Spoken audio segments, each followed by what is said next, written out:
Are you a brewhead? I'm a brewhead. Are you a brewhead? I'm a brewhead. Y'all are brewheads? Yeah, we brewheads. So pour a glass of craft beer, we can do this. Yeah. What's good, y'all? This is C-Certified Brewhead. And I am Nathan from Nathan Does Beer. I'm Matt from Vox&Hops. And I'm Noah from Beerism. And welcome to episode 225 of Beer Night, the podcast Adjunct series. And ladies and gentlemen, tonight is the 7th annual Top 10 Breweries in Quebec. Let's fucking go. Gentlemen, this is... Go on, Nate. No, please. How fucking excited are you for this? This is, one of the two biggest pods of the year.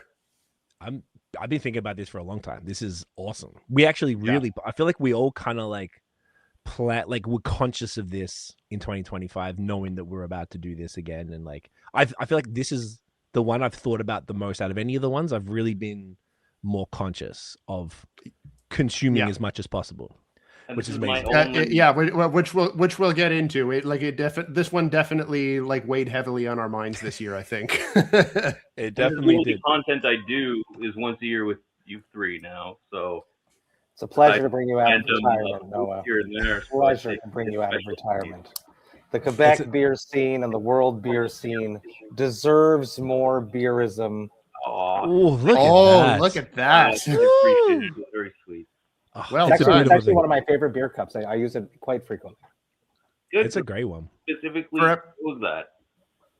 For everyone listening, Matt just showed off his beautiful Beerism glassware from one of Noah's collabs back in the day with Cinquième Barrel. It's at least 5 years old.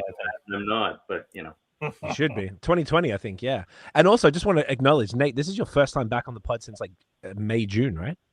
It is, yes. So welcome. First time back in a good 6-7 months. It's feels like no time has passed at all. To the new addition to the family.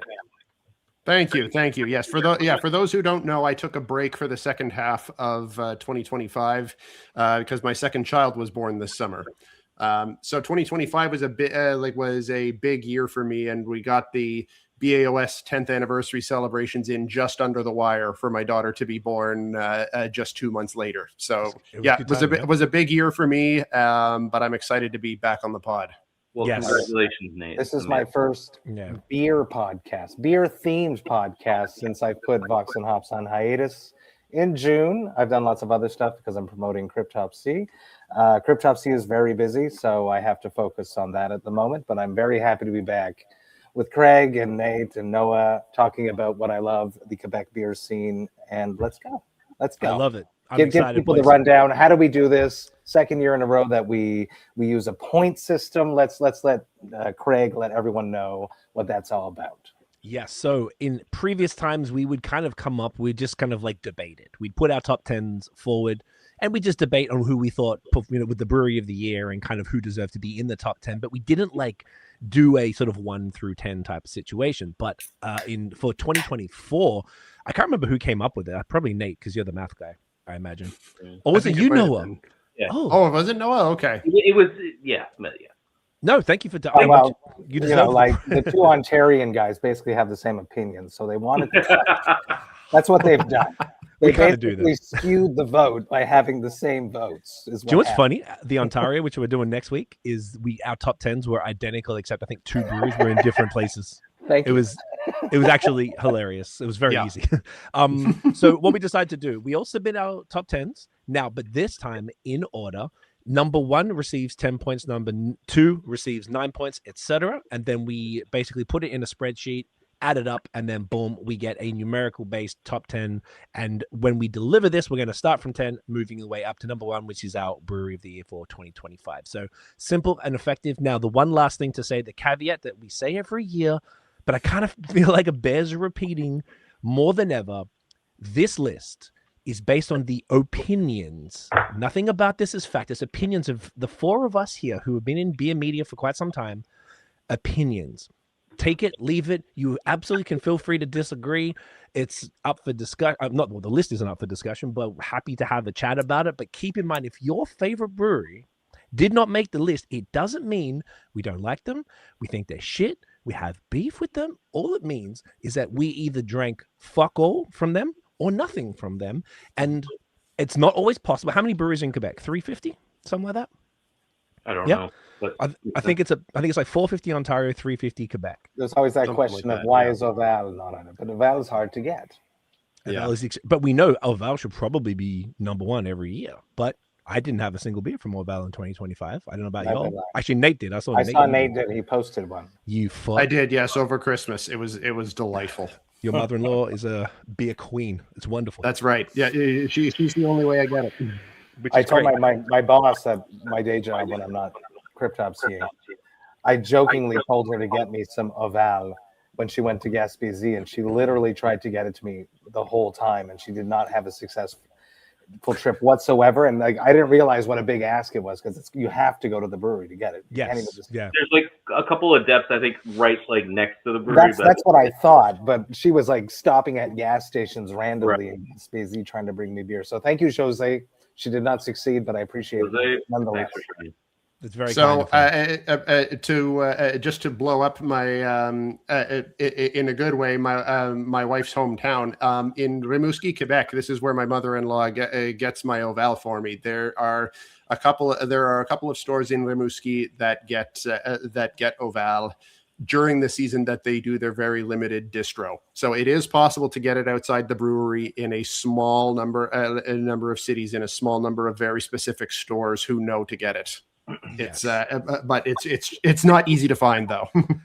Definitely not. So all of that to say is that this is not a copy paste of Untapped. If you want an Untapped top 10, then go to Untapped. You can tap on the top drinks. Now they changed it from beers to drinks, which is whack, but whatever.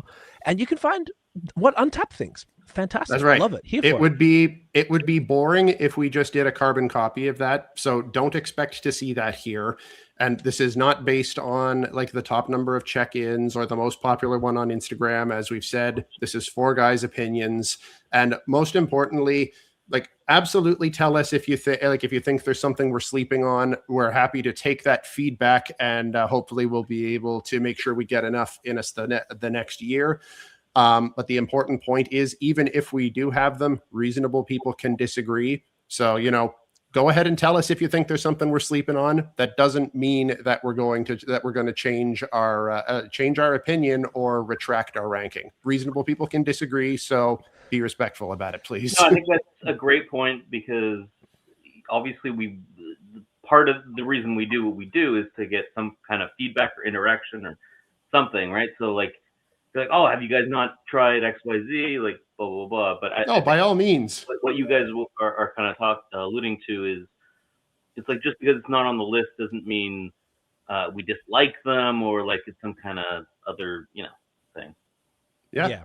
It's very important. Exactly right. And that's a fantastic segue into the number 10. Let's just get right into it. The brewery that is number 10 in our top 10 breweries in Quebec for 2025 is Brasserie du Bar Canada. Oh, play the fucking applause. Right, here we go. Can you hear it? Yeah, there we go. So for those who were watching closely in 2024, was not intentional, by the way, everyone. What was not intentional? It was the delayed applause. Oh, the delay. Oh, no, it wasn't. It's bro, you just saw my fucking screen froze, so No, I know. That's what. So I appreciate you bringing that up. Thank you, Noah. So Brasserie du Bar Canada, and I have one of their beautiful new lager, thanks to Nate here, called Stick, which is a Old Nelson Sauvin lager, which I'm actually really excited about. So yeah. A lot of the precursors that we just said were, we say it every year anyway, but very specifically, we were referring to, I would call it an incident that happened last year. We caught some shit. We caught a lot of shit from a couple of individuals who were two of the most passionate fans of Bar Canada that I've ever met about any brewery ever. I was like, if more breweries could have maybe a little bit less vitriol and a little bit more logic would be nice. But I do appreciate the passion, though. I'm glad that they're that passionate about them. For real, I'm not joking. Neither am I. I don't want to come across like a smartass or anything, but I think it bears mentioning. So one of the things that happened last year was exactly that. We were accused of having no integrity because Bar Canada wasn't on the list and that they were the top on Untapped. And it didn't matter how many times we said it. We were not believed that we didn't have beef with them or we weren't trying to shit on them. So I didn't have a single beer from Bar Canada in 2024 from memory. And I'm like, and that was the point of all-BAOS. We didn't have it. So how can we possibly put it in the top 10 if we didn't have it? Doesn't mean it doesn't belong there, but if we had it, then maybe we would. So after all of that kerfuffle, Nate and I had a commitment. You guys didn't have to participate in this, but we did. We were like, I'm going to have minimum 10 Bar Canada beers in 2025. And between Nate and my friend Fred, Shasta Fred, most of the ones I had were stouts and barley wines, and I made sure I had more than 10. I probably had 12 to 15. How many did you end up having, Nate? I probably had closer to 20 because I'm like just from the random stopovers from stuff that I sent you, and I also went to the Oat Plains facility for my birthday and got a good stock up there. So I feel like I had a pretty good spread over the year. Okay, and so did I. And lo and behold, they made the list because we enjoyed what we had. Now, the things that I enjoyed most from Bar Canada, their lagers I think are fantastic. I had a West Coast IPA, which was the second one they'd ever done, I thought was fucking great. I had that one too. It was great. It was really nice. The other one, the haze, I didn't really have anything that I loved. I thought the haze was kind of like, it was all right. Some not so good. Some was like, all right. I think I had one that was quite good, but most of it I had super memorable. I agree with you on the haze. I had some of it that was pretty good. A small number that were very, very good. Okay, so you had more haze than me. I had more stouts than you. Is that correct? Yes, that's accurate. Their barrel program. I didn't have any of the stouts. I had all haze, lagers, and the Westie. Oh fuck. Okay, well, I just want to big up Bar Canada and Gab, who's a fantastic brewer. The stouts and barley wines were fucking fantastic. Like there was only one I didn't like, and apparently it was in the one that's like Chris Schubin or something. I don't know, the purple label, the one with the hashtag. But that one, it was like aged in, I believe, a cognac barrel, which is a bit of an odd thing from what I understand. Everything else, phenomenal stuff, top tier shit. I really, truly enjoyed it. The only reason I didn't vote them as high was because the haze let me down. But everything else I thought, and I actually, according to other, like Fred specifically and a few folks I spoke to, the haze that I had was the stuff mostly from Nate. That was their distro haze, which apparently the Oat Plain, the smaller batch stuff is the fire, and I did not acquire any of that, unfortunately. So I think the one that I thought was good was one of those, and everything else I think it would kind of like their distro stuff. So I don't think I got a fair shake of that from them, but I was extraordinarily impressed with the barrel stuff, and that's why they made it for me. I'm going to chime in, but I think what we're trying to do this time around also is like keep things a bit more like tight and concise, so that we don't go off on like crazy rants for 15 minutes, blah, blah, blah. Especially when we have 10 whole breweries to go through. I'm sure we will, and blah, blah, blah. Like, we want to keep it loose. But anyway, all this to say, I think for me, at least historically, like the Bar Canada legacy is important in Quebec beer culture, and especially in contemporary Quebec beer culture. So they came on the scene and they did some New England that no one else was doing at the time. So the closest thing was probably like the Trois Mousquetaires IPA or something like that, first like haze, and that was a big deal. And then this is random, but like Bank Hotel is it's like a 7% IPA, IPA now double IPA. I don't know, it sits in the middle, and it's the first time I had experienced Sabro, and I think that that beer played a role in introducing Sabro probably not only into Quebec beer scene, but also likely Ontario being so connected to Ottawa. But I think the most important thing for me is that I'm not gonna say like when we talk about beer and we talk about like they invented something, someone might have always done something sooner, but it just didn't take or whatever. But like they reinvented the rich big stout, and in particular the pastry stout in Quebec. And this is what, like 5-6 years ago, let's say. And like their stouts, and then the barley wines, and then the barley wine stout blends, and then the barrel program and everything to do with that was always brilliant. Like they managed to pull so much body into these stouts in a way that was like Péché Mortel is my favorite beer of all time. I drink it all the time. I can kind of down it, but Matt had one earlier in the Beerism glass, which I really appreciated. And now my cat's gone. He loves Péché. What up, Rooney? What up, Big Let's Dog? talk about Péché again. We can get drunk. I kind of lost my train of thought, but I'll just to say that those elements of what they did, spectacular. This year, as usual, I haven't had a ton, like definitely not any bottle, because I feel like the bottles aren't showing up at like multi-hops or whatever. And no, that's all. Is like would be a thing, and I don't really do that anymore in beer. But I had several IPAs. Honestly, one of the challenges I've had with it is that I found it very hit and miss.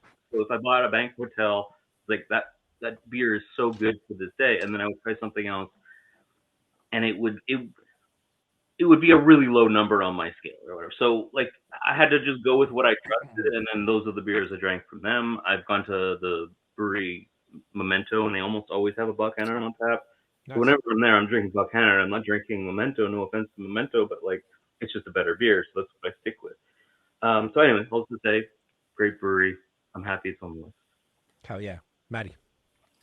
I'm stoked they're here. They were on my list last year, and I had to. It's a numbers game, so when we were eating all the shit last year, suck up. I did not say a single thing, but I will say it now.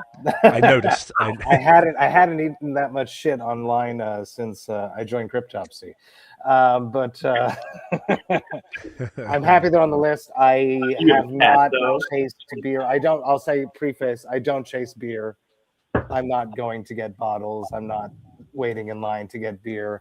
If I can't get it at my friend's store, La Canette, or at other beer stores in my neighborhood, I will not hunt it out. I don't have time for that. I am stoked about Buchanan being on the list. They are number 5 on Untap, I think, right now. Internationally, which is exciting because there's 2 Quebec breweries on that list right now, and we'll talk about the other one later. They make good beer. I've drank their haze. Bank Hotel specifically is one of my go-tos as well. Something that's exciting for me as a musician that tours so much is that they're distroing outside of Quebec and internationally at this moment. And that makes me proud as a Quebec craft beer enthusiast to be somewhere in the world and stumble across something from home that's not a Péché Mortel, which I will drink every fucking time because it's amazing. But I'm happy they're on the list. Love it. Nate, and I think we can like at the risk of having this go on for too long, I'm gonna be quick. Like just to kind of summarize that, like the point that Noah was making. I think like they were one of the precursors to kind of like the contemporary craft beer scene in Quebec, and I think it's fair to say that a lot of the scene would not be what it is right now in that space without them. So they deserve major props for that. Big time. Well said. And I was gonna say I hope that the 2 gentlemen who weren't happy with us are happy that they're on the list. And I was thinking that they're gonna bitch that they're number 10, but it's that okay. They're not number 1. I was like, we're gonna cop it, but we took that feedback as a great. Yes, we did. Right.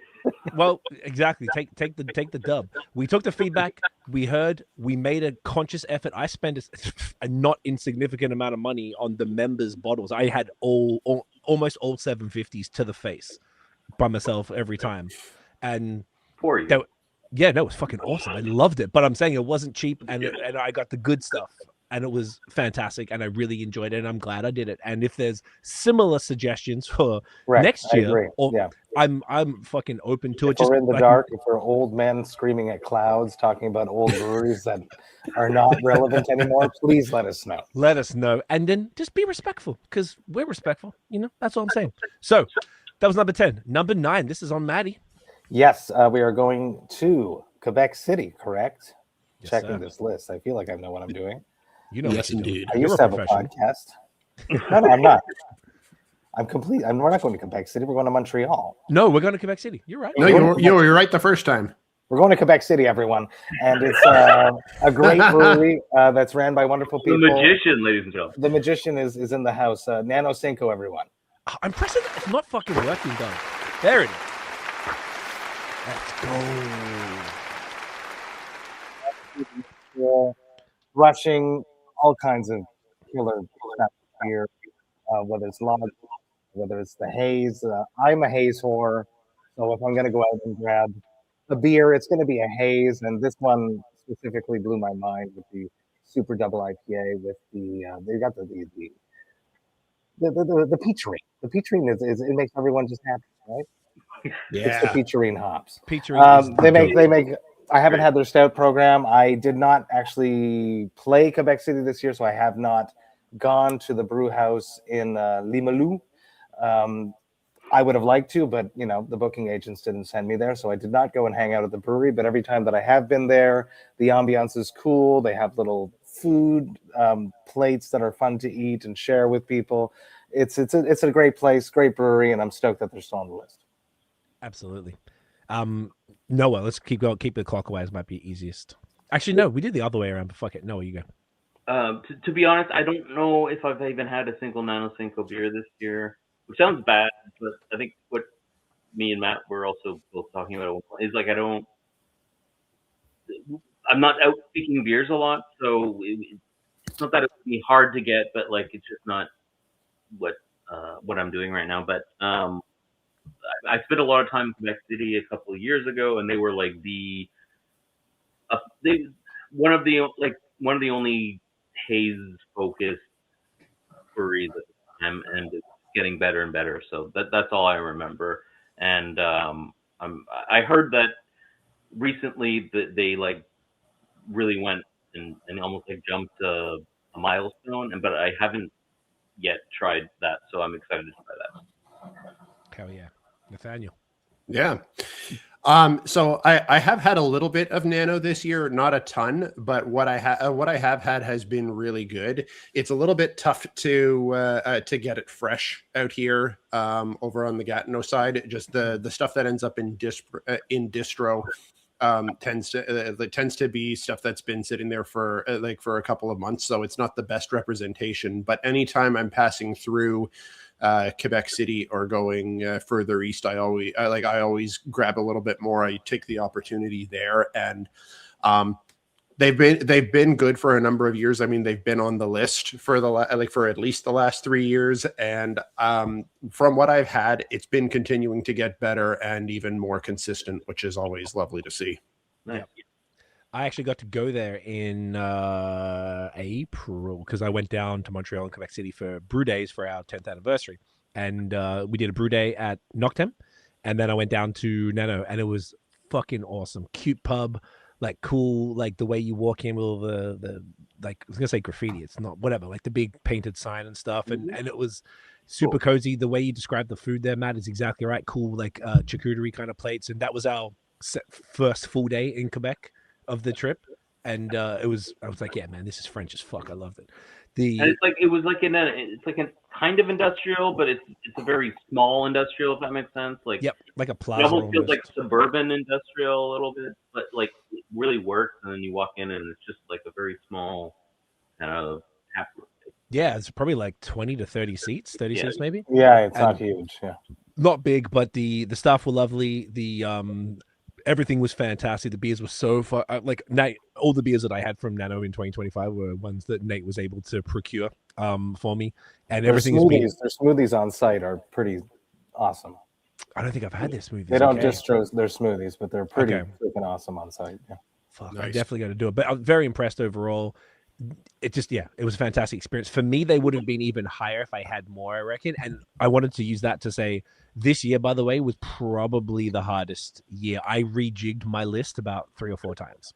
Like I wrote it down, just all the different ones, like maybe 15 different breweries. And then it was so difficult. They were probably about midway on my list, but they would have been higher, I reckon, if I was able to get them. But Nano, absolutely dominating. Love it. Love to see it. For sure. All righty. Oh, Mr. Forrest.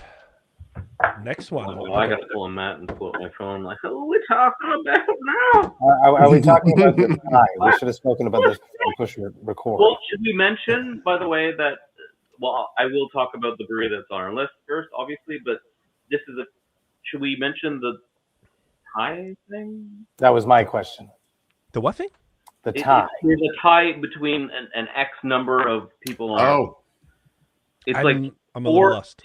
4 breweries that are tied for the same. no, Oh, that's what you mean by tied. that are tied. It's 3. It's like it's 3 and 4 that are tied, and 5 and 6 that are tied. Correct. Oh, So that's- we sorry. didn't add. So this is this one, and then so number 8 and number 7 are tied, and number 6 and 5 are tied. All We right. didn't add extra ones because of that. We thought about it, but we were just like, let's just keep it to 10. I said no. I insisted we keep it to 10. That was, I didn't want to call you out, but yes, it was Nate. He was just like, we're not doing this. Always Fuck. Nate. It's always fucking Nate. Nate ruining all the fun. Thank you for mentioning that, though. Yes, and that's how tight this was. I feel like this really quickly. Do you guys feel the same? I felt like I had a real hard time with this one. I The didn't beer have scene, the beer scene is fire. That's It why. was tighter for sure. Okay, and the beer scene is absolutely incredible. I had more Quebec beer last year in 2025 than I'd had in a while, particularly in the last quarter. I didn't drink anything from here.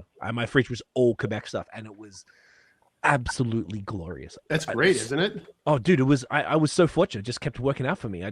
People kept bringing me stuff. It was amazing. And, anyway, it was very difficult, but this is a great one. No, So next up on the list is Yes, sir. Manawaki Brewery. yes, Yeah. woo! Let's fucking Well, go. this brewery is especially fun to talk about this year because we did a collab with A crazy collab. For the second year in a row. Yes. and, No, I think we've done a few. We have but the 4 of us together, the fake news Oh, before. series. Yeah. Well, I just had Drew on, and we're already talking about the day. Oh yeah, after the pod, then he messaged the group, and we're like, "All right, we getting it together, boys." Yes, we are. He always puts up with our crazy, ridiculous ideas. What did he make us this year? It was something strange. It was a hoppy red ale. Well, It was. It was like a red West Coast IPA with some crazy experimental yeast. Correct. It was the first time anyone in That, Canada. that label's so cool. Look at that drunk idea. I love that. I was drunk So on dope. tour, and I was like, "Let's do that." Yeah. I was worried about this like yeast variation thing because sometimes when people play with yeast and it doesn't work, then it can get like turn like phenolic, like Belgian beer, or like it really messes with things if you don't. But anyway, They can get like a lot of them get bubblegummy really quickly. Yes. Exactly. But they fucking nailed it. Like I legit love that beer. I It did was too. so It high. was The great. ABV was ridiculous. It was 8 point. No, 7 point. It was 7.7, I think. Yes, think it was because 7. everything was 0.7 because of their 7th year, Oh yeah. and then doing the same this year for 0.8. So very quickly, I believe what happened was we had a group chat talking about what beer we should collaborate with them. I think, I don't know, it's always been like an inside, not inside joke with Craig. I don't know if it's a me Craig thing, if it's a Nathan Craig. I don't remember where it originated, but like the whole Roos thing from Quebec, like it's always been a thing with you, Craig, where you're like, Oh, yeah, it was. Yeah, I think it was kind of all of us. I idea didn't of take the credit root- for that. is kind of weird because like it's not even really a style, but No. Well, Boreal Roos. It was one of the first craft beers that was different back in the late '80s. They made a Roos. They made a red ale, and everyone thought that the beer was broken and that the tanks were rusted. And it was one of the first outside the box beers. So maybe that's where it comes from. yeah, it could be. And I do remember pitching, "How about we do a hoppy red ale?" well, I think it and then- started with maybe Craig saying, "So let's do a Roos," like half joking. I did. That's And correct. then I think And then Matt came with a serious people were idea. like, "Yeah, like what about like do something like Red Race?" Like that was my thing. I was like, "Red Oh. Racer," if you guys remember I like that. red racing. Yeah. Something along those lines, or and then it actually turned into a thing. And then this new yeast to give it even more of a fruity profile, and it fucking worked. It was That's like where a, they drove. They drove with this crazy idea, and they came up with something that was actually delicious and very palatable. frankly, an imperial hoppy Roos, or a not double but almost double red IPA ish. Yeah, because it was hoppy, but it wasn't like hoppy like beers are hoppy these days. Anyway, it's true. amazing collaboration, love them. Drew is such a fun guy to hang out with and go see, and they've been doing great IPAs for a long time. Like they really embrace New England style, and while at the same time still like kind of doing the whole gambit, right? Because a lot of what they do is catered to a community that might because it's also kind of a bar. So it is a bar. So like if someone isn't into beer and they just want like a Vox or a blonde ale, they have all those things. But then they've also leaned into more contemporary styles, and not only that, kind of kept older styles still going. Like I don't know if I had one there, but I wouldn't be surprised if I walked in and I could have like a Baltic Porter there, which I can't find anywhere anymore. Yeah, but I'm not gonna rant. Amazing brewery, and love. Absolutely. And like the place has kind of like a saloon vibe to it. Yeah. And the food is like you mentioned the restaurant, the food is also really good. Yeah. Can't say enough good things about them. They're fucking awesome. Yep. Definitely agreed. Wonderful. And I think it's going to resonate a lot throughout this whole list is there's two factors that are putting really people on the list. Obviously the beer is good, but there's breweries that are connecting with the community and serving a community. And then there's breweries that are trying and aspiring to expand and becoming global dominance. Yeah. That's what's happening on this list this year. But Canada is more in the let's conquer the world of craft beer. K-Town is more on the let's connect with the community and serve our community. Yeah. So they have a whole bunch of different variety of beers. They'll have like an Irish stout. They'll have just a little lager, simple lager. They serve their community. The native territory that they're on is a big part of their identity. It's amazing. They have their K-Town Friends every year, which is awesome. And you go there and people from the community, there's craft beer enthusiasts that show up. It's a whole plethora of people that just show up together to support their love of craft beer and this brewery that is really embracing the community. So love K-Town, love Drew, love all about them, and I can't wait to hang out with them again. Hell yeah, dude. Yeah. Well said. You guys saying it exactly right. Like I've known Drew since he was the president of the Montrealers Homebrew Club. So it was cool to see him go from that to then running this brewery to changing the laws of Kahnawake so that they're able to do that. And now he just told me on the pod they're distroing because they're contracting from Avant-Garde. Exactly. And because Avant-Garde are such excellent brewers who were contract brewers, like Sean was working at Oshlag. So they're doing it perfect. So now you can find it in Rimouski and everywhere else. Which was a huge step for them. Yeah. I saw them over at Bruja and Gatineau the other day. And that's honestly, it's like the one thing is that like they're very destination, but now it's going to put them on people's radar so they're able to go down and experience the food, experience the staff. They're so lovely. The place is a vibe. It's long-standing staff too, which I think is amazing. Like I've been going there for years, and it's the same people that work there, which goes back to the community part of it. I think it's really cool that. Yeah, and they weren't on the list last year, and it pissed me off. So I'm happy they're on the list this year. Yeah, we fucked up. That was like an oversight, to be honest. We fucked up. We fucked up at the end of the day, and sorry, Drew, and Keegan and Sam and everybody and Emily. I'm sorry, but yeah, I love that they're so down to fuck like all of these ridiculous. Like I've collabed with Kahnawake more than any other brewery, I believe. Like, and the dumbest shit that we've done. A Vicky on the shelf. Yes, that's one way to put it. Oh my god. Yeah, the shelf and bickies. There you go. The fake news. Because I knew that beer was going to explode, and I still left it in the back of my fridge for like 2 months. And then I got one left. It was like a hazmat suit, and I was like, "No, you do not keep that. Get rid of it." No, I've got it, and I have to keep it. God. Years ago. You have to keep it in the fridge or it'll explode. I've got a Love Dust that I'll collab with Echo. Oh, that's cool. Yeah, I've got a secret for you. It will still explode even if it's in the fridge.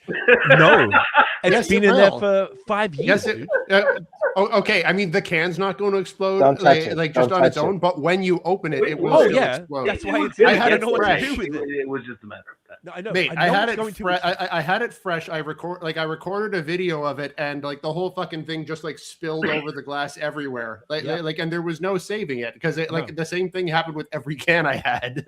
I'm well aware that it's going to explode. I just don't know what to do. which is leaving it there. The fruited sours are not K-Town's strongest game. And that was early. To be fair, that was probably 2020. Actually, the collab we did was fucking great. The that was fun. yeah. That These was You this guys is one of won. them. Yeah, you one guys of them was- won. You guys won. There was two of them. Yeah. It was yeah, like it Craig's was- like the first thing you work with, and then you work with it. I don't know. Basically, anyway, Cheers you guys to said it K-Town. all. But cheers to K-Town. Just well deserved, and apologies for last year, but we got you back on there, boys. So beautiful, Nathaniel, you are up with this one. Yes. Next up, we're coming to one of my locals, one of our longtime faves, Cinquième Baron. Oh, The West Coast Lords. Got like two of their premier West Coast IPAs right here. Yeah, I'm not actually drinking this right now, but I have it because I want to show it. Oof. Yeah. Talk to us. And that's actually a good intro to it right there, that we have both of those, because this is one of the things that I love most about them, is that they brew more West Coast IPAs than any brewery that I can think of. And Maine Beer Co. Maybe that's about it. Yeah, you know what? That's a good point. Certainly more in Canada than anyone else that I can think of. Thanks.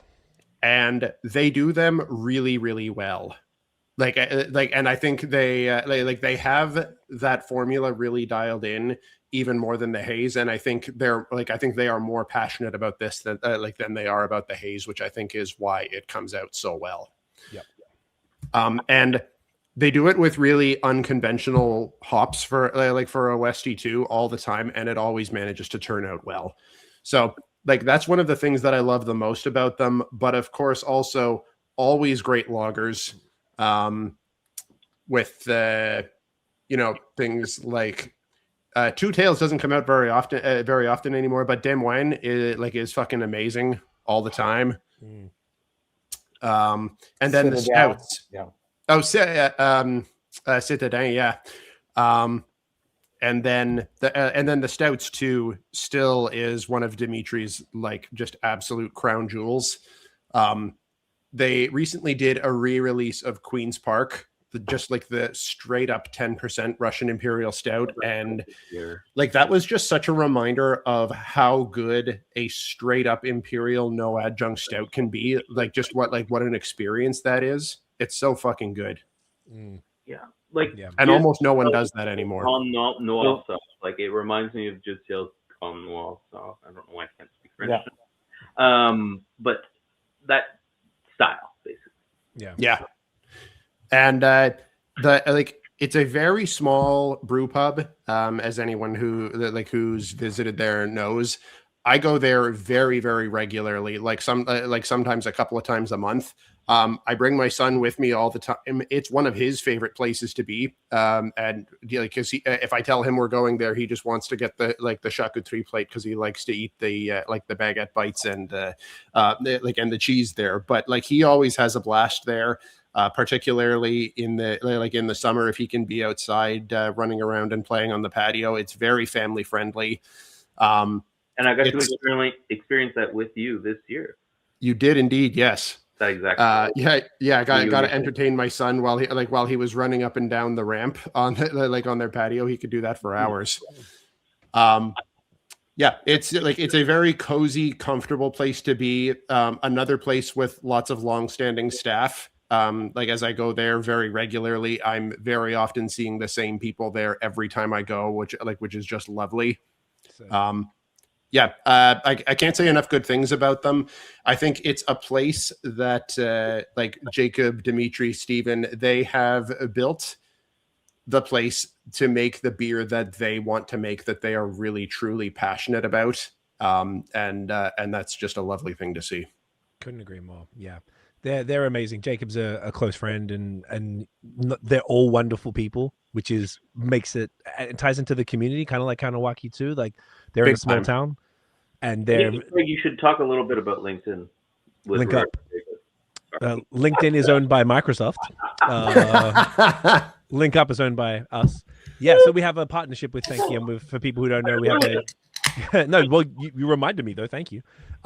Yeah. Quick. I won't go on about it, but we have a non-profit where we basically support helping BIPOC individuals get into craft beer, which is important because if it's just white dudes with beards, and craft beer will not grow or will not get anywhere, which is not what we want. We've got a bunch of stuff happening. We're actually we hired somebody. They didn't really work out, but now we're hiring Tiff's cousin Dan, who works for us, on the side to start working on Link Up and actually build it. We've got a whole bunch of ideas. We've been talking with some breweries about doing some events this year. We've got actually, one of the best things, which is kind of fucked up for America, but great for us, is the Siebel Institute in Chicago is moving to Montreal. So that means all the best new brewers or the newest brewers in the world are going to be based. Yeah, they only announced it maybe a month ago because of all the tariffs and stuff. They're like, fuck this, we're out. And coming to Montreal is the greatest thing that could happen because now there's going to be so many more candidates that we can support, and hopefully they'll stay in Canada if they're not from here already. We already have a grant in Sherbrooke. I forget the name of the place. There's a beer school there, and we have one in Niagara College out here. So it's exciting work. So Sankyam just really care about the community. They're just wonderful. Like Nate said, the Westies are god tier. Nobody does it the way that they do it. No one uses the hops. No one does the breadth from pale ales to doubles to new school hops to old school to European. It's generally phenomenal. Lager's incredible. The stouts, it's the best. If you haven't been out there, it's absolutely worth the trip. And it's right over the border from Ottawa. So if you're in the area and you haven't been, get your bitch ass out there. Maddie. Totally agree. Their branding is amazing. It is always fantastic, real photographs, well placed on the cans, echoing on the West Coast thing that they're doing, that they're motivating, that they're pushing across the beer scene here. They have their own West Coast Fest, which is coming up on the 30th of January. They have Sawdust City, they got Melil, they got Dominion City, they got Meso, and they got Easy LD. Who's Easy LD? Does anyone know who that is? How do you spell it? It's like Easy LD. Is that a brewery or is that like EAZY? Man, are we old man out of touch? I'm really out of touch right now. Is that a brewery? I have no idea what you're talking about. Oh, it's a band. That's a band. Okay, see, they didn't book Cryptops. That's why I don't know about it. Yeah. Instead of booking Cryptops, see, I guess I'm going to be busy in Europe at that time. Anyways, that's why. It's a little rude, though, to be honest. I agree. I like West Coast. I could scream West Coast. You could fucking do it, bro. But anyway, so they got Sawdust City, Dominion City, Meso at this event, and a rapper, apparently, which is probably a really good rapper. And they didn't book me. What the fuck? They didn't book you. Exactly. That's even more rude. Can you spit us some lines? No. About West Coast and death metal vocals, but you could do that. They're doing wonderful things. They sincerely support the community. They embrace the little Almer, the little city that they're from, and they make great beer. So I'm stoked that they're back on the list, and I'm excited for more West Coasts from Sankyam, and I hope that more breweries also make more West Coasts because variety is fantastic. Absolutely. They even also this year did a collab with Boreal, like a Boreal brewed collab. It was 2 West Coast IPAs. One was like an old school like Westie, and one was a new school Westie, and that was a really cool thing to see side by side. Was that 2025? The episode? It was, yes. Wow, that was. I forgot you got those for me. They were so good. Boreal or Sankyam collab. Yeah, but on the Boreal side. Yeah. From there were the 2 episodes, so they did one of each, like new school. I had both of those beers, but I don't remember seeing the Sankyam branding. They didn't pop that enough, or I'm blind. I don't know. It was a Sankyam collab. Once again, back to us being old, but I am doing this all the time. Like, that's after how many patients? You know what? It's on me, probably. It's all good. I'll just I think you guys already said it all, and it's not that I could talk about Sankyam for hours, but yeah, like the body on the stouts is nuts. I think the place itself is one of the most homey environments in a brewery I've ever had. Yeah, for sure. Like legit, because it's so small. It has this warmth. I can't explain it. They killer everything. So yeah. Yeah, it's the best. It truly. Then they won Brewery of the Year 2 years in a row. By The the first way, They did. Yeah, I think the first 2 years we introduced Brewery of the Year, they won. They if I'm did. not mistaken. And they also got a kitchen now, and they hired a full-time chef. Yes, I was just That's about to cool. say they've now got their own kind of like new and improved in-house food program, which is pretty dope. The food's really good. Fuck yeah, I got to get down, man. This year I want to get down and check that out. I'm excited for them because it's they've been always brought in local businesses, food trucks, and all that stuff. But now they can really build something. Make that money. Have people have a meal there and then order another beer. Damn right. Up that average ticket price. Let's fucking go. I love it. Boom. Huge shouts to Sankiem. Well deserved as always. Alrighty. Next up, this is on me. So this is 10, 9, 8, 7, 6. I got to write down because I've got everything in the everything backwards. All right. Number 6. Maddie, you actually for 2 seconds. I'm so sorry. Just to let you know, whenever I don't know if you guys noticed this, but whenever you talk for like 20 seconds long, like you're cutting in and out. I don't know if it's your hair hitting your mic. No, Matt. Oh, Maddie. Yes, Maddie's cutting out a lot. You were like really going up and down. It was hard to understand you. I wanted to let you know. So I don't have content anymore, so it's all Craig's problem. Wow. There's not much I could do about it, but it is what it is. My attitude. Yeah, well, fuck you both. I love you. This next brewery, this was one of my easily top 3. This was brewery is why this was so hard for me. This brewery was I think I actually rated these guys within the top 3. Yes. I had them on the pod a couple months ago. They are the highest rated brewery on Untappd internationally, meaning outside of the US. And Maddie, if you could hold up that can right there. This is Bad Bones. Well, I'm pressing it. Let's go. So this is the second year. So this is Bad Bones' second year in business and their second year on the top 10. And they are absolutely smashing it. If you're a haze boy or girl or whatever, fuck man, it's as arguably as good as it gets in Quebec.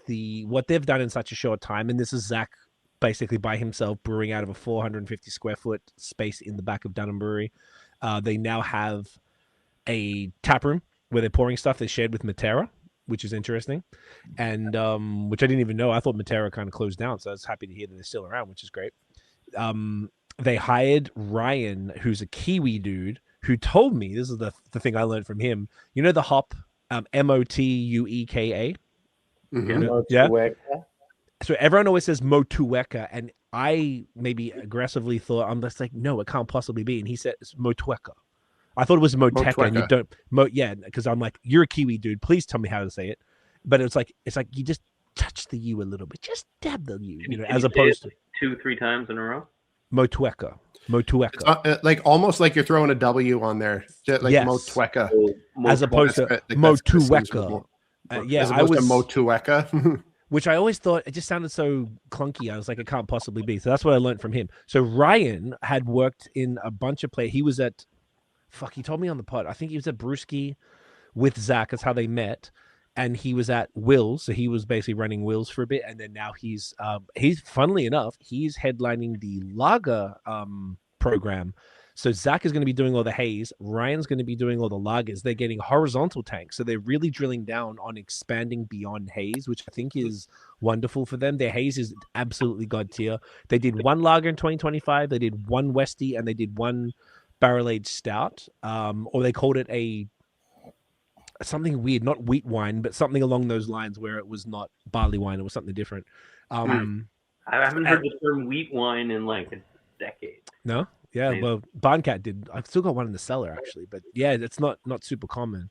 But man, I'm so impressed with everything that they're doing. They started now after a year. I don't think they did any repeats basically for a year. Now they started bringing some back, kind of like Meso did, where they were doing all new stuff and then they start bringing things back. And I really respect that because that means you're fucking around, you're trying all the different stuff out, and then you're like, all right, what are some faves? Let's tweak this a bit and perfect it. And I like that. I just feel like they're in Dunham still.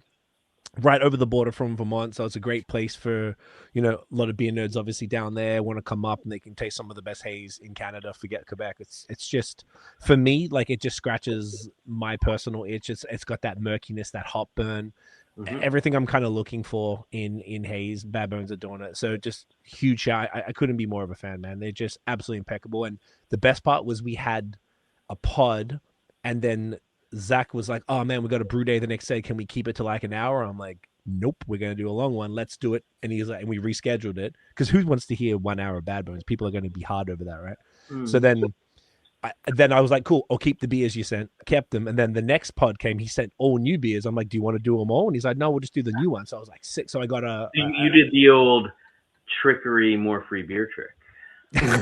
I used to do that a lot. Free beer is not really a thing. My camera is broken. Oh, can we do By the way, again? I'm playing into the cliche that everyone thought we were just like always in it for the free beer, as if we paid for all the beer tonight. I did. Me and they did. Yeah. So all that, yeah, people used to give us a lot of shit about free, but that shit dried up after whenever, you know how it went crazy in COVID. And then I prefer it this way anyway. The free beer thing is an obligation. People think free stuff is it's an obligation. So anyway, all that to say, I got to drink. I was very happy to be able, for such a difficult to get brewery for me out here. It was such a pleasure to be able to get hold of some. So yeah, man, I was able in the last 2 months to really drink a pretty solid amount, and it's just well deserved. I mean, this is being at number 6 is only because I think you guys didn't have enough of it, which I'm sure you'll say. But for me, this was like top 3 easily, and it was a very tough discussion from the top 3. Maddie. Fantastic brewery. I'm a haze whore, so I've been getting my hands on as much as I can. Luckily, they show up at La Canette frequently, so I have been drinking a bunch of it. That being said, they were so heavy on the distro side of monster IPAs, which me having to wake up early with small kids or having obligations early in the morning with other things with the band, monster IPAs, which is basically a trend that's happening in craft beer right now. A lot of breweries are just making triples, quads, and selling the fuck out of them, which I understand because people want to put their money into one beer versus a few beers and get their bang for their buck. So a lot of breweries are doing that, and they do it well. I'm stoked that they're making lower ABV beers, which is what this is. It's a 6.6% IPA from Bad Bones, and they are making a lot more of these recently, so I have been drinking a lot more of them. I like the hop burn, I like the freshness, I like the green, I like the murkiness you were mentioning. I think it's exciting that someone that learns at Brewski moves on to somewhere else, starts their own thing, and it's just blowing up. It's exciting, and it makes the future of Quebec craft beer seem very not ambiguous, but let's imagine someone leaves another big player and starts their own place. It's going to be dynamic is what's happening. A lot of people are making great beer and they can move on and start their own place, and it's going to change the whole scene, which is exactly what Zach did with Bad Bones. So I'm a huge fan, excited to taste the lagers. I want to taste more things from them, but I'm stoked that they're making lower ABV IPAs because that's what I want to drink. Well said. Have any of you been to the brewery? No, I have not. No. I got to go this year. I went to Dunham and then went over there right after, and it's tiny, like way smaller than St. Am. But because it's in the township, like they're on a giant piece of land, so like they could have like 500 people outside without a problem. You know what I mean? Like and it's this view of just like a farm style valley, and it's just absolutely stunning. I went, and it was in the summer. It was on a sunny day, and it was. It's like you're in wine. Like I feel like the townships are like wine country, and it's absolutely gorgeous. But what I will say is that the first cans I had from them, I found them all too green for my taste. Aside from some of the big boys like Matt was talking about, like the doubles and triples, I felt like the sugar content was balancing that like greenness, and I found it was nice. But on site, everything I had on tap. I mean, I think I only had 2 beers on tap, or maybe 3 max, but they were the sharpness combined with the crazy body and like luscious, kind of silky, like it had it all. So it definitely deserves to be on this list, and it was really nice to go there. Fuck yeah, I'm jealous. Yeah. That's dope. Yeah, I'm glad you got to go on site. I'm jealous too. I unfortunately did not get to have any Bad Bones this year. Come on. Yeah, it's really unfortunate. You've got no integrity. Oh, okay. Here we go. You had that? Yeah. That was a nice touch. Thank you. Yeah, no, it's just, it's a case of it's kind of hit and miss when it's distroed out this way. And I also did not for the second half of the year did not get over to the Quebec side with the same regularity for because I had a newborn. So I've been a little busy. So I did not have them nearly as much as I would have liked to. I want to remedy that in 2026. But that said, I did have a fair bit of them in the later half of 2024. I know how good they are. And I can only imagine that they've just been getting better since then. And I think the fact that they've managed to, in just 2 years, already get such international acclaim, even not even just within Quebec or Canada. Yeah, we got to say that. Yeah, the Untapped thing. Yeah, but crazy. The fact that they in that time have risen to the #1 brewery outside of the US on Untapped is just insane. They beat Cantillon in the top 5. Cantillon was number 3, and Bar Canada was number 5. Absolutely bonkers. But even Quebec having their 2... family and friends are really rating them well. All of those fake Untapped accounts. I'm joking. I love you, Zach. Come on. No, but I don't understand. I was so I'm not gonna say anything. And that was lovely for me. Thank you. Yeah. Okay, I'm sorry, but it's almost comical because it's not like I don't know it was like a Cantillon, it's almost like Cantillon's cliche, godly. You know what I mean? Yes. The fact, it's just the whole thing is just such a far. And they were number 3 to Bad Bones. Yeah. No, sorry. It's just Bad Bones. Cantillon. Wasn't that it? I saw it. It was insane. It was something like that. Yeah. It's pretty wild. Yeah, but what Zach and Dave and Ryan have managed to create there is just something absolutely spectacular, and it's one of those things that I really love to see a brewery, especially a brewery this small in Quebec, manage to achieve that level of success and just such a bananas amazing product. It to have the Quebec beer scene be able to have that acclaim within its borders is something really spectacular and something to be celebrated. Yep, well said, brother. Love it. So shouts to Bad Bones, well deserved. Next up, Nathaniel's going to keep yapping on this one. I am, yes. Now this was another very tough one that a tough one to fit. It was obviously going to be on the list, but a tough one to fit in the rankings. And this one actually tied with Bad Bones in our overall score, which actually is beautiful and makes sense. Yeah, I think so too. Because the one that we are talking about is the Catch. Come on now. Let's go. So from Saint Flavie, these guys, I think this is their 3rd year in our top 10 right now, which is very well deserved. These are another one who are up there alongside Bad Bones with making definitely making some of the best haze in Quebec. Absolutely no question. Yep.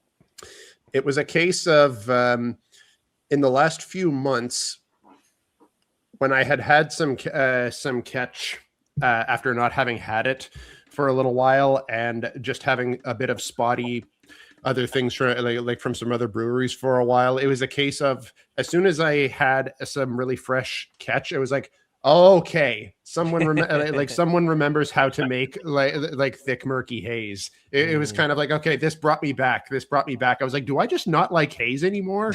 For a little while, but like, no, I'm still there. They brought me back. Is catch for you kind of like the epitome of like the body and like murky kind of like it is.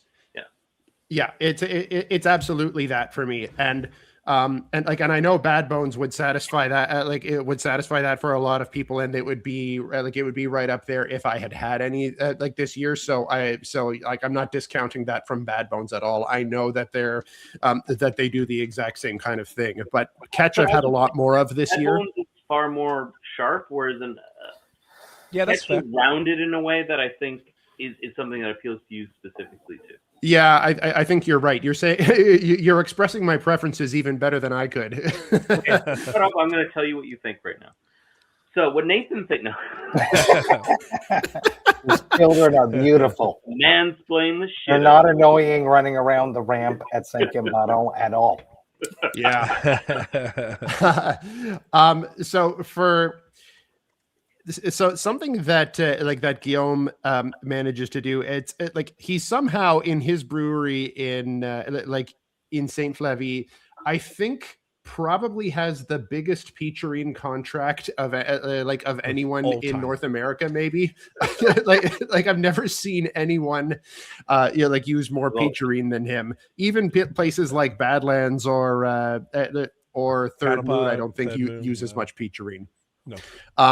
Or even this new one that we just saw in I'm drinking Doc 134, Craig's drinking 136, but in 135 there was Pescherine, which is an Eggers hops variation on it. I think. Did you know that, Nate? Because I didn't know that. I only learned that from seeing him respond to the comment on your post. Okay, I had no idea, and I felt like a bit of a dickhead because I should know that because peacherine's a goat, but.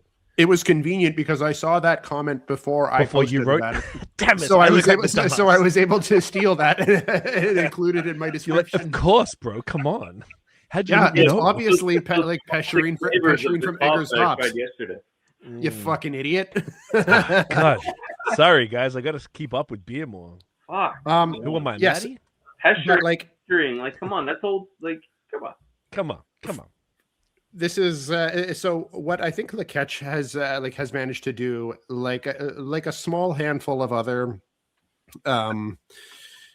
haze focused breweries, and the catch does other things besides haze quite nicely, and there've been a couple of really good recent examples, but he incorporates a lot of New Zealand and an Australian hops, and that can be the kind of thing that gets pretty homogenous after a while, but he manages to bring out unique flavors with these combinations, I think, better than almost anyone that I've ever seen, because these are hops that have very strong, overpowering flavors, and it's very often hard to distinguish between them. And and a perfect example is and again, we're going to talk about peacherine, is this Marina peacherine thing that he did a month or two ago, which was 4 different beers, all with 100% peacherine, but just from different freestyle farms. Oh, I love that idea. That's fun. No, different parts of the farm, no? Different lots in freestyle. Yes, you're right. Sorry. Yeah, it's it's different lots. Even so different different lots from the freestyle farms. You dumbass. So is it different one farm and then there's 4 sections? Correct. And they're so essentially different terroir. Yeah. Yes. Yeah. Oh, that's a great. Yeah. Oh, yeah. It was fucking brilliant, and it was bananas to see how much of a difference that you could get just from 4 different lots, creating kind of 4 distinct flavors. I would say one in particular was more distinct than the other 3, but they definitely each still had their own character. So the fact that he's able to extract that from pretty bold, powerful hops, I think is really fucking impressive, and like that's a rare skill even among like some pretty powerful hop forward breweries that that we have in Quebec. So it's pretty fucking spectacular, and we're very, very lucky to have them in the scene. Couldn't agree more. And Nathan likes them. Yeah, a little bit. Yeah, if you didn't catch that, I do. Just a touch. I've drank a lot more Le Catch because of Nathan. I'm glad to hear that. I hadn't drank any the first year. Go Sorry, on, say that. I didn't understand. Oh no, I said I have as well. Now that I think about it. But the first year they were on the list, I hadn't had any of them, and then I focused on drinking a lot more of it. They make great beer. People have been dragging them out to do collabs with them because they make great beer. Oh, Guillaume they drag travels too. I'm going to be the honey queen again. And it's not because I'm vegan. I drink the honey even though I'm a vegan. I'm not that kind of a vegan. But they love to put honey in everything, and it irks me. They do. I said it last year. I'll say it again. They make great beer, but why the honey all the time? But is it the flavor of the honey, or is it the ethics of the honey, or is it? I think it's the essence of the honey, but the other breweries are just putting sugar in it anyway, so I should just not care. But I see why you care. I get it. I don't think you're being a dick about it. I think it's just their thing, and I don't know what. I don't know, Nate. Do you know? We've actually got Guillaume on the pod in like 2 weeks, so we can ask him about the honey. I'm curious about why the honey versus.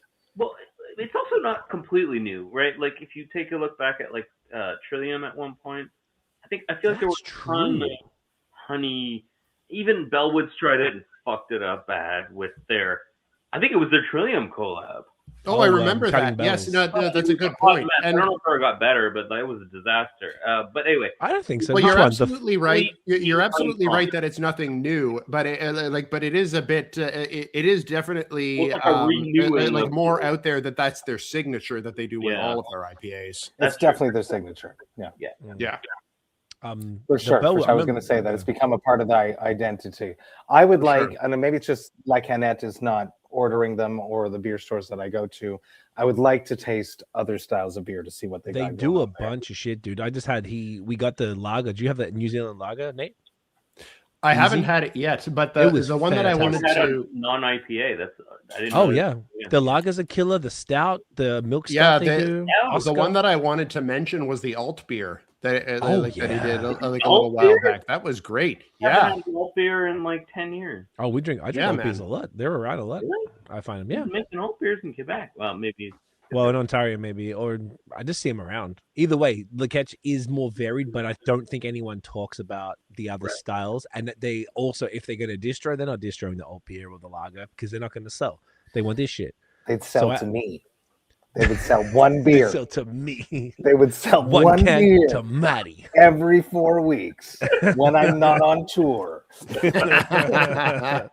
Well, I don't know. Keeping them afloat. All right, well, I talk much about them because you've said it all. And part, I also interrupted Nathan several times to kind of just like ask questions because you're like the fucking catch guy. He's hot for Le Catch. I am. I won't deny it. I'd say you're a catch, baby. It was right there. You had to do it. Yes. So, like I said, I had only had their New Englands, and from I don't know the last time I've had one, but I also got to hang out with Guillaume at Masorum, him doing a collab for a few hours. We got to know each other. It was really fun. That was last year. You said that last year on the pod. Next. Their beers are necessary because go fuck yourself. Like they're like that rounder IPA, blah blah blah, and I feel like Bad Bones is similar but like sharper. So like, and then the honey thing gives like a sweetness.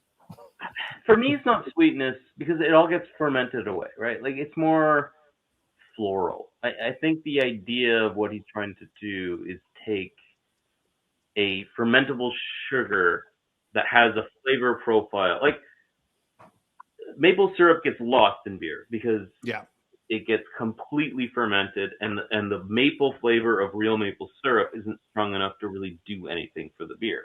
But honey is different because there's something like floral about it, right? So I think what he's trying to do is combine that with the hops to create some kind of modern alchemy beer drop mix. And I think that, like, I think it really does something. There is a unique catch character, like, which kind of differentiates it from other thick, murky haze. Yep, exactly right. Because it gives the essence of sweetness, but I don't necessarily think they're sweeter than any other beers. No, they're not. And in fact, some of them even actually do come out quite dry.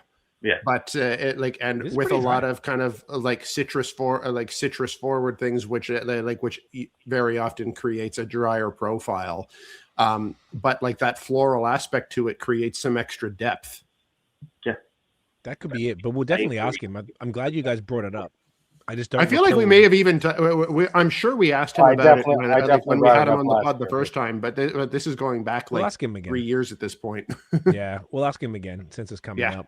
You guys kind of basically said it all. But yeah, I feel like I'm equally with you there, Nate. Like when we got on, you knew the catch before I did. I think we might have said this before. Then I saw Troy from Badlands did a collab with them. I'm like, who's this? And you were like, oh, they're this like brew pub in Rimouski that are nothing special. And I was like, Troy, what's the deal? And he's like, dude, I don't know, they sent me beer and it was fire. And then Nate, you happened to be going to Rimouski within weeks of that conversation, and you went there and you were like, oh my god, this is amazing. And made friends with Guillaume, had him on the pod. You've been hanging out with him up there, and he's been basically taking care of us the last couple months, which we need to continue, because it's having regular access to the catch has been one of the greatest joys of my life in this last few months. I love it so much. Oh my god. Hasn't it been just spectacular? Yes, I'm so grateful. And the way Noah described it, so basically between Bad Bones and the catch, if I could just drink that, my haze itch is scratched. I just think it's absolutely spectacular stuff. I find that maybe when I pour it, sometimes it's a little sharp, and then by like a third of the way through, I'm like, this is the greatest beer I've ever had every single time. It's so fucking good. It's so consistent. I also really love Guillaume's one, being that I'm not from Canada, and then moved here in Ontario, then to Quebec, and then back again. One thing that was always weird, in music, in beer, whatever I'm doing, I was like, why aren't everybody like collaborating? Why aren't all the rappers from Ontario working with the guys in Quebec? Like, what's going on? Like, and Guillaume has taken that and turned it up to 100. Like he goes fucking everywhere. That guy in person goes to all the places, and it could be because he's so far, and it's a good excuse for him to get out and see people. But like he's taken his brand to such a fantastic level because of the fact that he's everywhere. So he'll go out to Counterpart and Willowboard, and maybe not Willowboard, but Third Moon and fucking whatever, Badlands, and all my friends this year, like, and he's done Fine Balance like 3 or 4 times. It's so cool to see that. Yeah, and I think he's been everywhere. I love it. Dude. Those collabs are some of the smartest brand building exercises that you can do, I think, as a brewery, and particularly a brewery that's super like inconveniently located as far as any central major city nearby.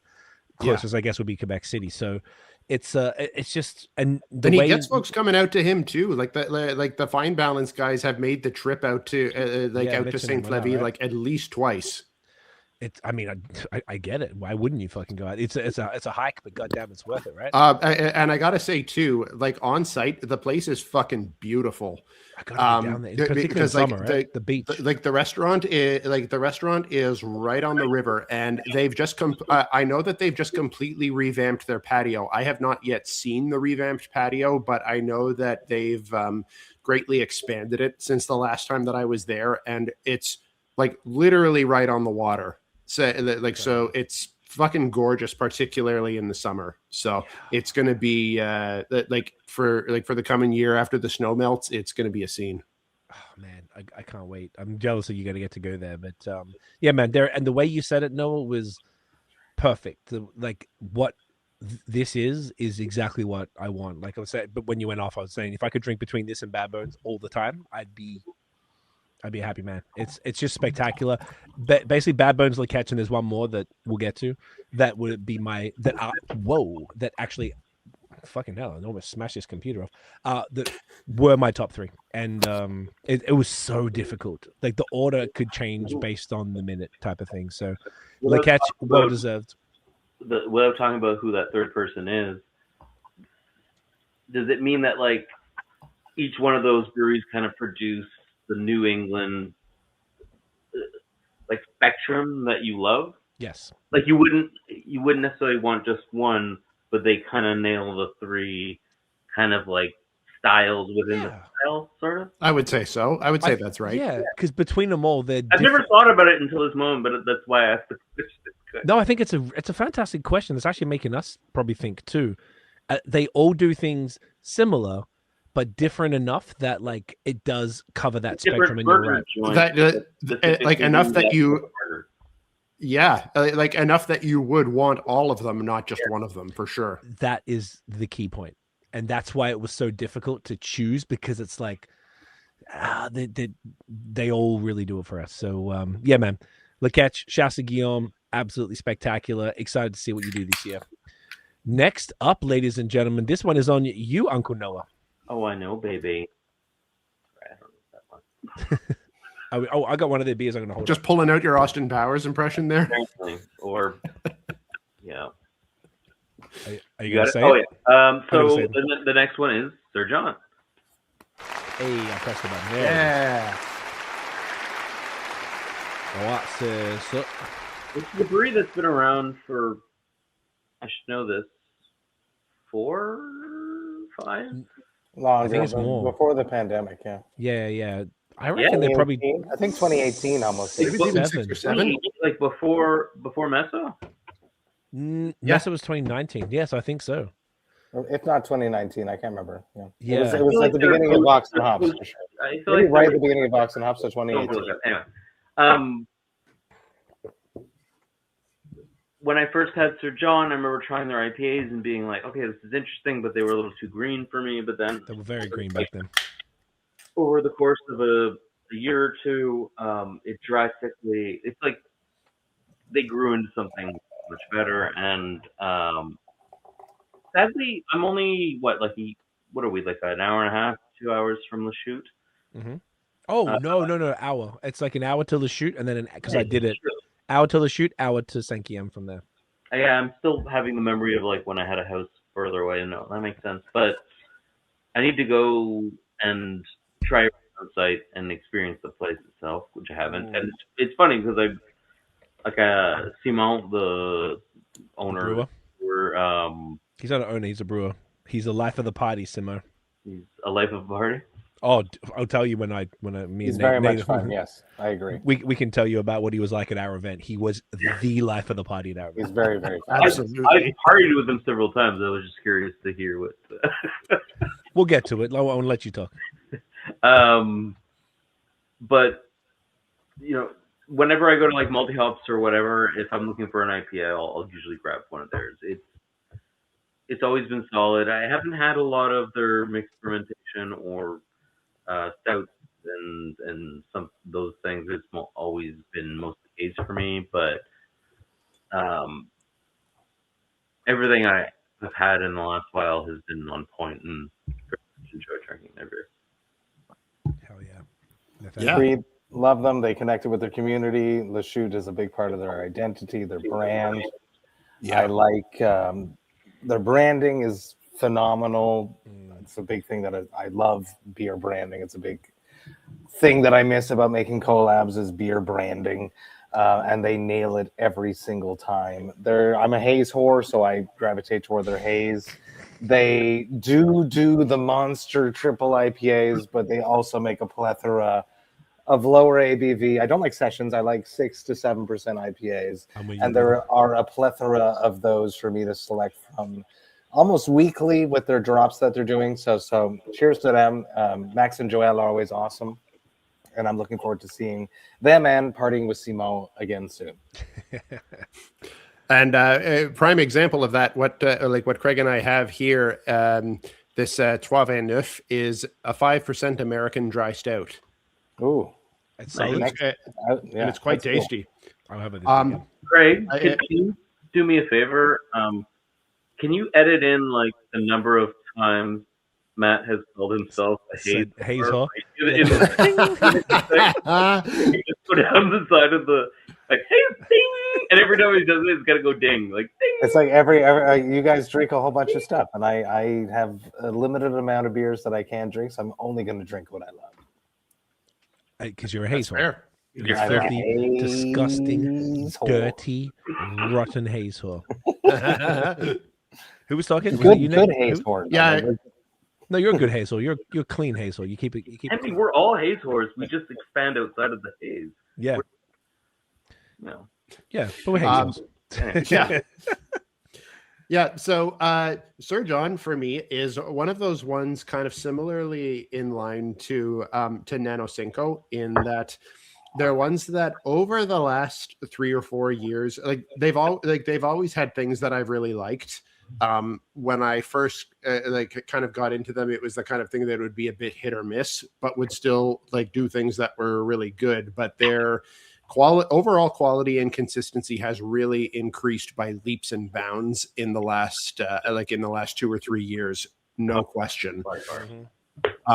Like the haze in particular has gotten a lot better and a lot more consistent in the last couple of years, which has been really impressive. They are another one who, like Nano, are even though they're not too far from Ottawa, the stuff that gets distroed out in the Gatineau area is usually not the freshest. So I tend to get fresher things if I'm stopping anywhere in Quebec City or even in Rimouski, which is even farther from La Chute, which is weird. That makes no sense at all. When out there. No, it doesn't make any sense at all, but that's just how it works out. But I actually did visit Sir John on site for the first time this year, which was a lovely experience. This was when I grabbed us the stuff from their anniversary. Of course you did. I forgot. Yes. Fuck, that was good. Yeah. So that was my first time visiting them on site. I unfortunately didn't get to stay and have anything on site, but I did grab stuff fresh there, which is probably the freshest I've ever had from them. And other than when we had them on the pod, of course, but like it was absolutely delightful. Their anniversary drops were some of the best anniversary drops I've had. It's like what Craig and I talk about this a lot. One of those things where like sometimes the big special drops like anniversaries, Halloween, like whatever can sometimes be not the best representation of of the brewery's stuff. However, Sir John's anniversary releases were fucking great. Insane. Yeah. So really, really impressed with how they have kind of improved their consistency over the years. And like the last couple of years, like absolutely top tier shit. So belonging in the top 5, 100% deserved. Couldn't agree more. Yeah, man, to echo all of that, Sir John, we did, I actually kind of neglected to mention how many of these breweries we did collabs with for our 10th anniversary. I mean, we did with For the Catch, with Kanawaki, with Sir John as well. And Sir John and Kanawaki were the keg only ones. And Sankiem, sorry. Yes, is that it so far? That's it so far. I think so. Yeah. Oh, and Lequette, my God, did I say that? Yes, you did say I did, okay. So Nate's just changing his battery there. I got to tell you, Nate, about the wired battery. I got to remind you because that's changed the game for me. Oh, yeah, I get that. Yes, I'll send you the link.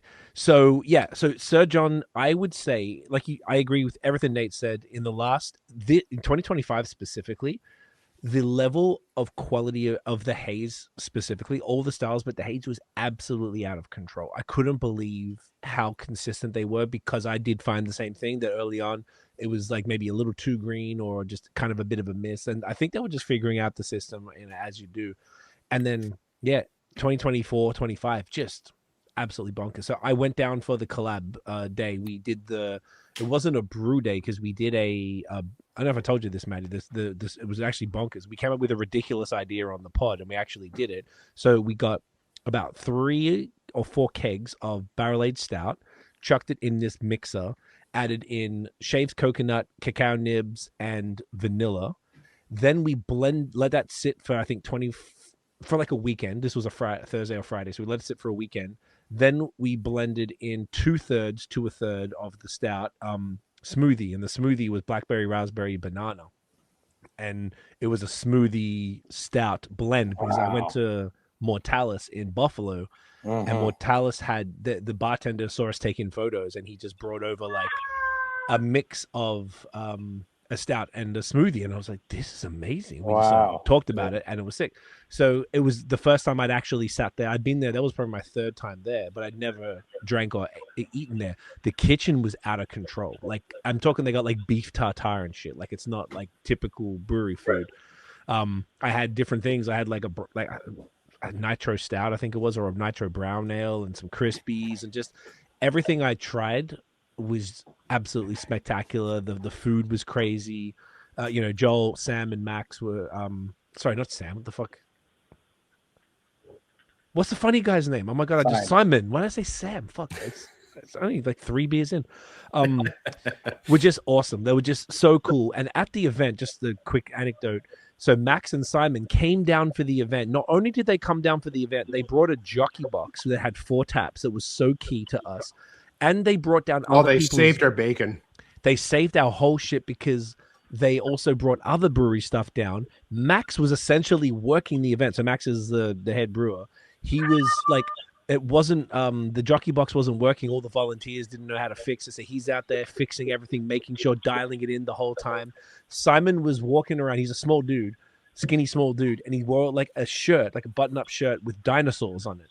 Like little kids' dinosaurs. So he's this fucking drunk guy with kind of like red hair, long beard, and this French guy, and everyone's like, I think he had like a Sir John hat or something. So people knew that's where he was from, and everyone's like, oh my god, and he was like coming up to me and Nate, like, everyone is so nice. They keep telling us how much they love Sir John and stuff, because Ontario people absolutely love Quebec beer. Yeah. And it was honestly like without being it was beautiful. It was so fucking nice, and I appreciate them so much for what they did for us and for just being so fucking cool. And I just feel like they really found their groove, and I love Sir John so fucking much, and they absolutely deserve top 5. Like, I didn't know any of this. Is awesome here. I love Simon. Like, I've had moments where I got to party with him. Not like good the entire night, but like, like I'm at a party where I see him often that night, and we hug and we probably fondle each other like a bunch of weirdos. Like, nice little bum grab. Oh yeah, as you do.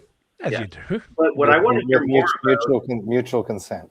Yeah, it'd be weird not to be honest. But yeah, no, I'm not jumping him. But I want to hear more, if we have time, about this collab, because I have never heard of anyone trying to blend a big old pastry barrel-aged thing with a smoothie. Yeah. Like, how did you serve it? It was almost like draft. Matt's fucking brewski coffee morning that somehow worked. That was one of the best smoothies I've ever had. Was it really was. I don't know how it worked, but it fucking worked. It was perfect. I'm curious, like, how did it taste? Like, what was it like? Like, it was very chocolate heavy, but it was almost like it was. I don't know if you walked off, but I had it at Mortalis. Okay. So Mortalis and Buffalo. Mortalis are known for their barrel-aged stouts and their smoothies. So he brought us like a 3-ounce taster and was like, oh, we just fuck around here. We put a little bit of stout, a little bit of thing. Hey, try. And he brought us over like 2 or 3 different versions. And me and Tiff were just like, Jesus Christ. This was like 2 years ago. I was like, this is fucking amazing. And that's why we were talking about it. They serve a little bit of the stout and a little bit of the smoothies. They don't serve it. They fuck around. The bartenders are playing, and they brought it to like us. Mixology with beer, basically. Exactly. Beer. Okay, because is that how you served it at the event? Because it was pre-mixed. It was pre-mixed for you. They had this like this I don't know what the size is, but like a mixing tank that wasn't small, like taller than me mixing tank. Okay, so it wasn't like fermented that way. It was like, it's kind of like last minute. It was blending, not brewing, if that makes sense. We didn't brew anything. So what we did, they had kegs of the thing, and they. Oh, okay, I'm understanding now. And they took the barrel a bourbon barrel-aged stout, just raw dog, nothing on it, taking it, like sucking it out of the keg into the mixing tank. Then we physically prepared. There was 2 different types of vanilla, the expensive and the cheap one. But they said the expensive one isn't, because we're blending it with a smoothie. The expensive one wouldn't really come through, so we used the cheap one. So we had to cut it open, put it in this industrial mixer where you had to lock it, and it basically bounced on the table when it smelled like prunes. Like vanilla smells like prunes, which is not what I expected. I thought it would smell like vanilla. Does not. And they had these big fuck off boxes. I posted on Instagram. You can see the videos of us. What's a fuck off box? A big fuck off box is like a reasonable size, of box. It's a fuck off box. It's metric. It's a metric unit that we Want to use. understand. Yeah, no, it's good to ask. Also, I mean, not to derail, but I also like Nathan said, "Save our bacon." I have never heard that expression either. You've never heard that before? I've heard that. That's very Canadian. Oh, you lived in Montreal too long. He can't say the word ass, apparently. Nate's a clean guy. Nate doesn't cuss. No. But please, I know you were wrapping up. No, that was it. So we basically just chucked that shit in, let it sit on the stout for whatever some time. They already had another sour, a smoothie going, so that was sitting on the fruit already. So they just transferred 2/3 as far as whatever the volume were. It was like 1/3 stout, 2/3 smoothie to really blend it in. All the stout would overtake it, obviously, and that would that I think it brought to about 7-ish%. So it was a little, because of the coconut, coconut fat kind of rises to the top. So it's a little like chunky and shit.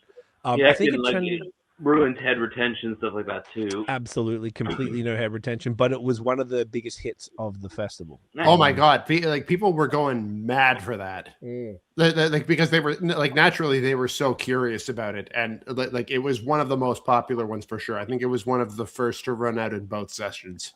Were people putting their asses in your face, like innovative? Innovation. Is that what you're saying? Innovation. Hashtag innovation.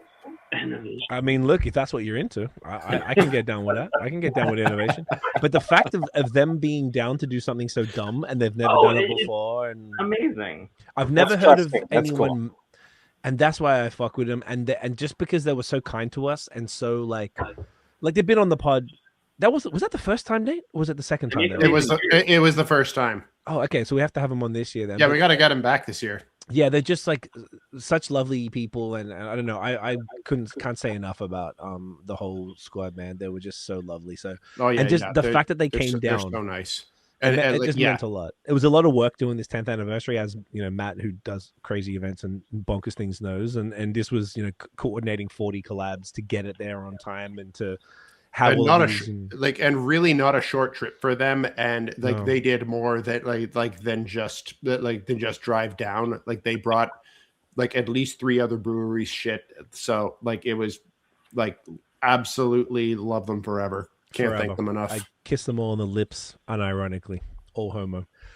So that was beautiful. All right, Sir John, absolutely well deserved. Fucking legends. Now, boys, this is top 3. Getting into the top 3. Home stretch. And this is me doing this one. Oh, okay. Shit. Oh, this is stressful. All right. Yeah, get it together, you fucking idiot. I'm trying, you dildo. All right. Which is actually my diss to Noah. I actually like calling you a dildo is such a wicked diss. If anyone hasn't called somebody else a dildo, I'd highly recommend it. In our group chat, his nickname was Dildoa for about 3 years. What's so funny about Facebook chats is that you never see your own name. Yeah, that's right. Click and look. And there was a point where, I have a Cornish Rex cat, as you can fucking see.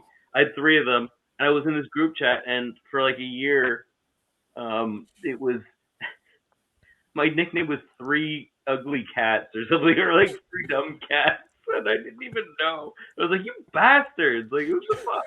I like your cats. I like your puss. I think they're pretty sweet. Okay.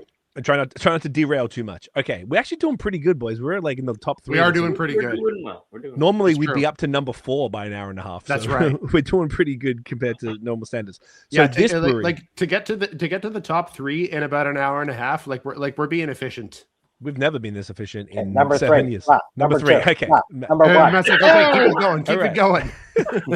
Relax. Okay. Don't congratulate yourself yet. Yeah, for fuck's exactly. sake. Come on, Matthew.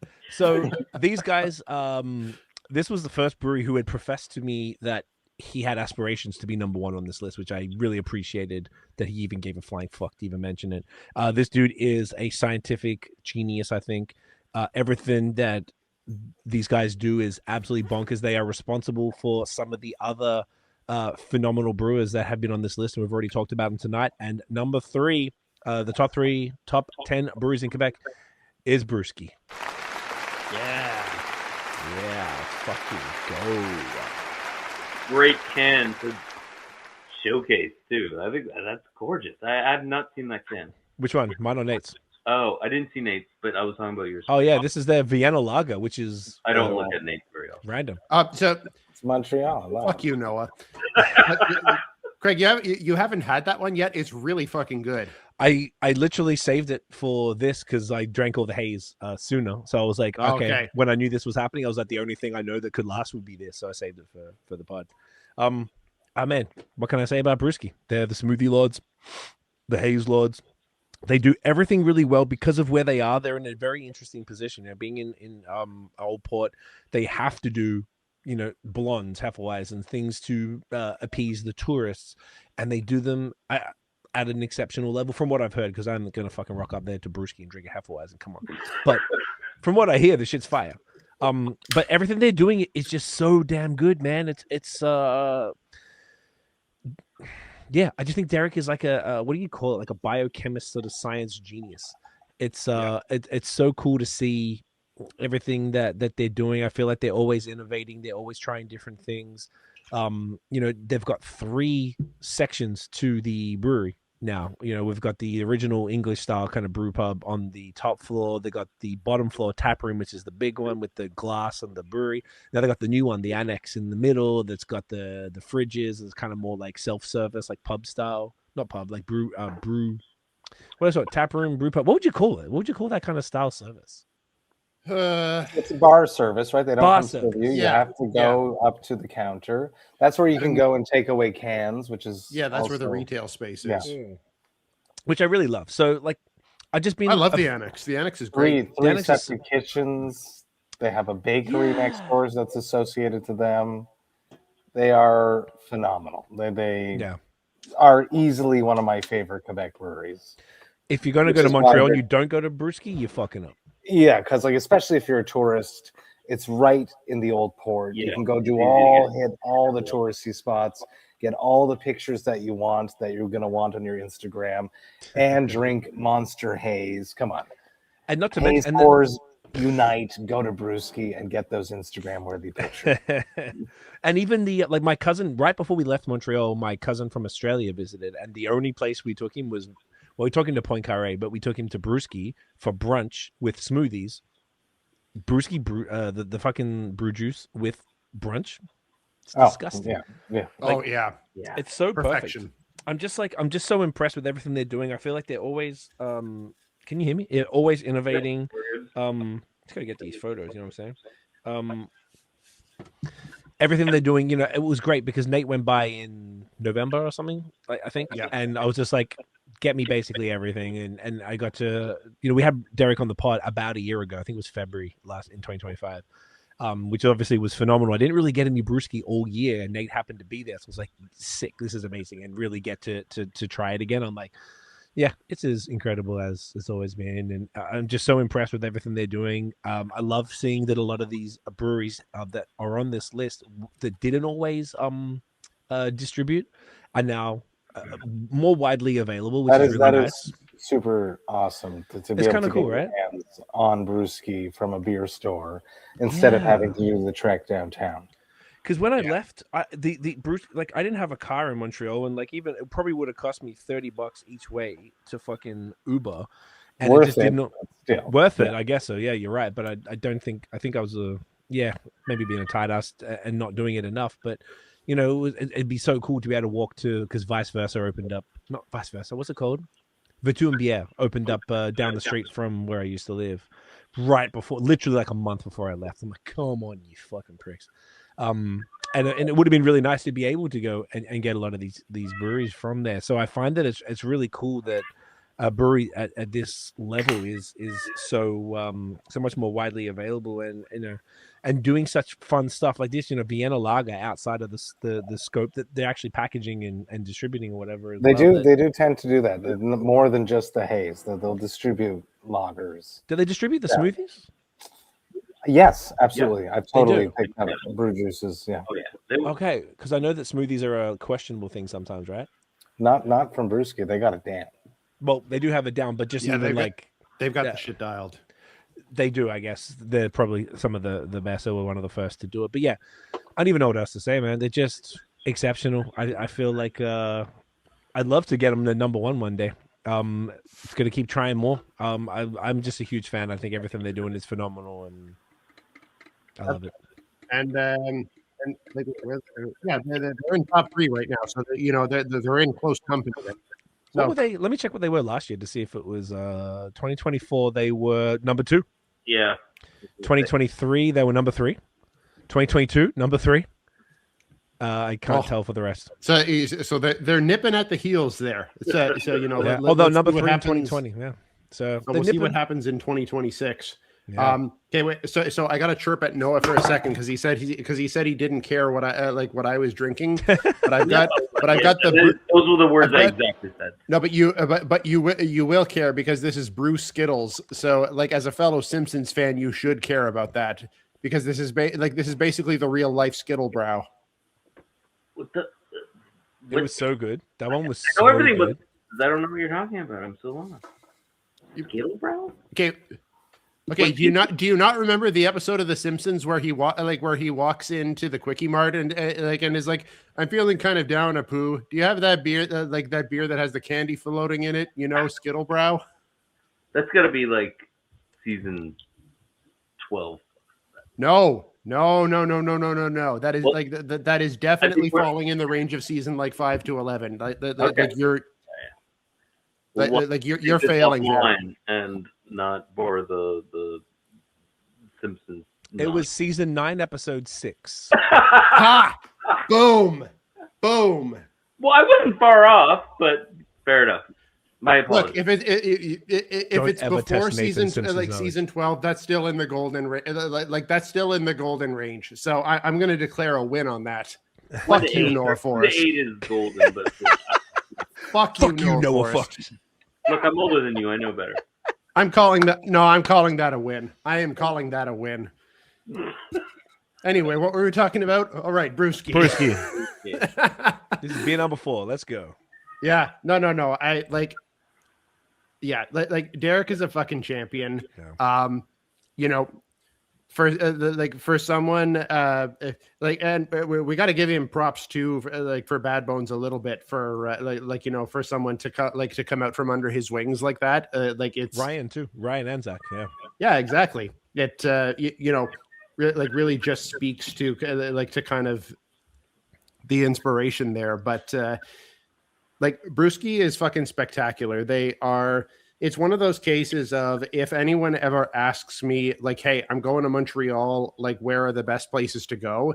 I'm definitely telling them, go to Mezzo, go to Brewski, go to Melon,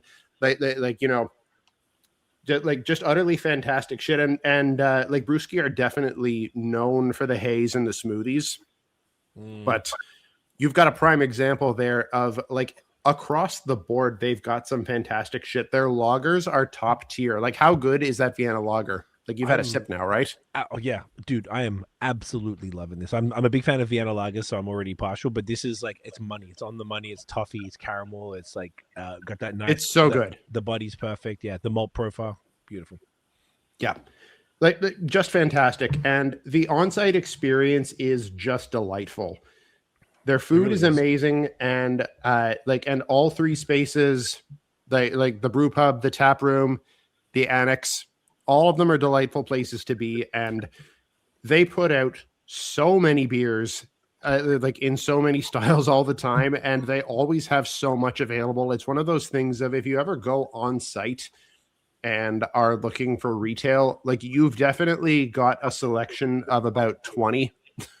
Yeah. At any given time, they go hard easily. Yeah, they really do go hard.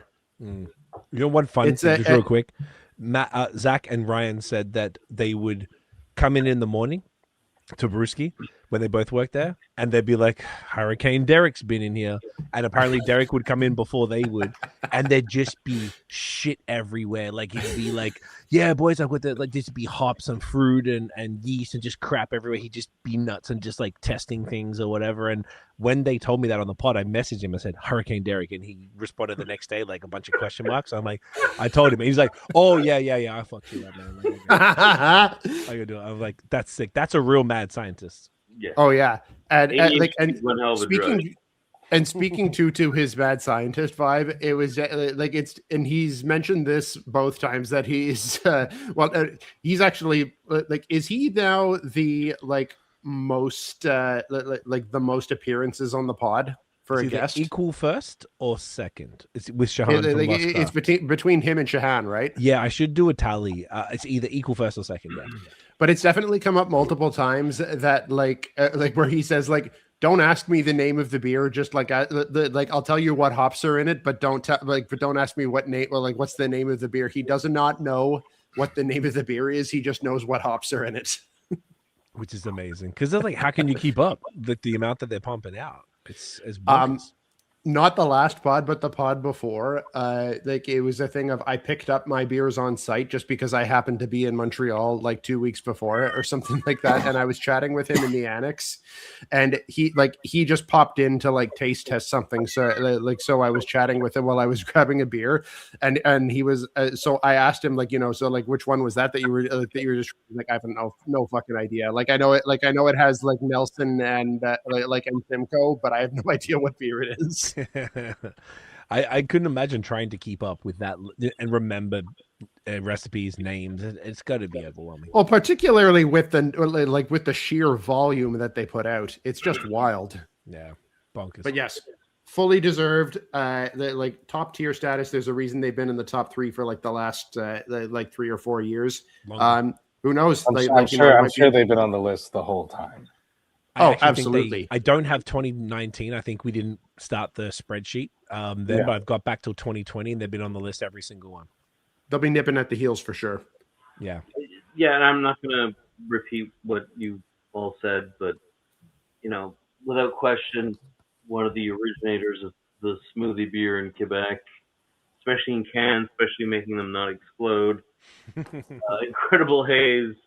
They eventually got to do a really good stout program, barrel aged program in that regard.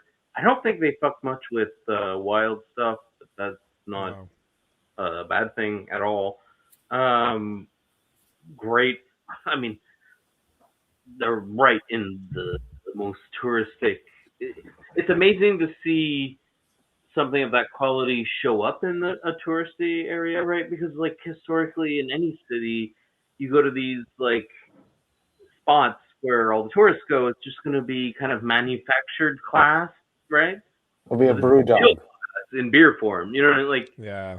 I mean, I know that changes, and like it's there are obviously some probably incredible restaurants or whatever in the old port, but it's amazing to see like beer showcase in a higher level in an area where it's usually more about tourist money than it is quality, I guess. I don't know. Yeah, 100%. Couldn't agree more. It's absolutely unheard of to be the peak of the tourist area to have a brewery of that caliber that's like a world-class place. It would be like Les Trois Brassards or something showing up. I'm sure there are days that they question that decision, and it would be much more easier to be in some industrial park to be able to keep expanding, but they've chosen to stay there, and I commend them for that because it's not an easy decision. And they've owned it. It also brings in money, though. Like, there's no question of that. It's just the balance that you said. Like, how many walk-ins do they get constantly? I'm sure, right? They're like right on the strip, but especially on the summer, for sure. Rent versus 2 patios. Yeah, and the patio is massive, and I've still every time I've been, I've still had to wait. Yeah, it's always rammed because how can you beat it? You're not on the water, but you can kind of see the water. It's pretty sick. I don't know if there's really any other place that's part of the city, and like it's very fun and. Yeah, it's one of the coolest. It's a sweet spot to be. Yeah, it's a beautiful thing. All right, guys, this is serious business time as well. This is number 2. Yeah. This is on Maddie right here. My neighborhood boys very stoked to announce that in the number 2 position are Melon. Yeah, let's fucking go.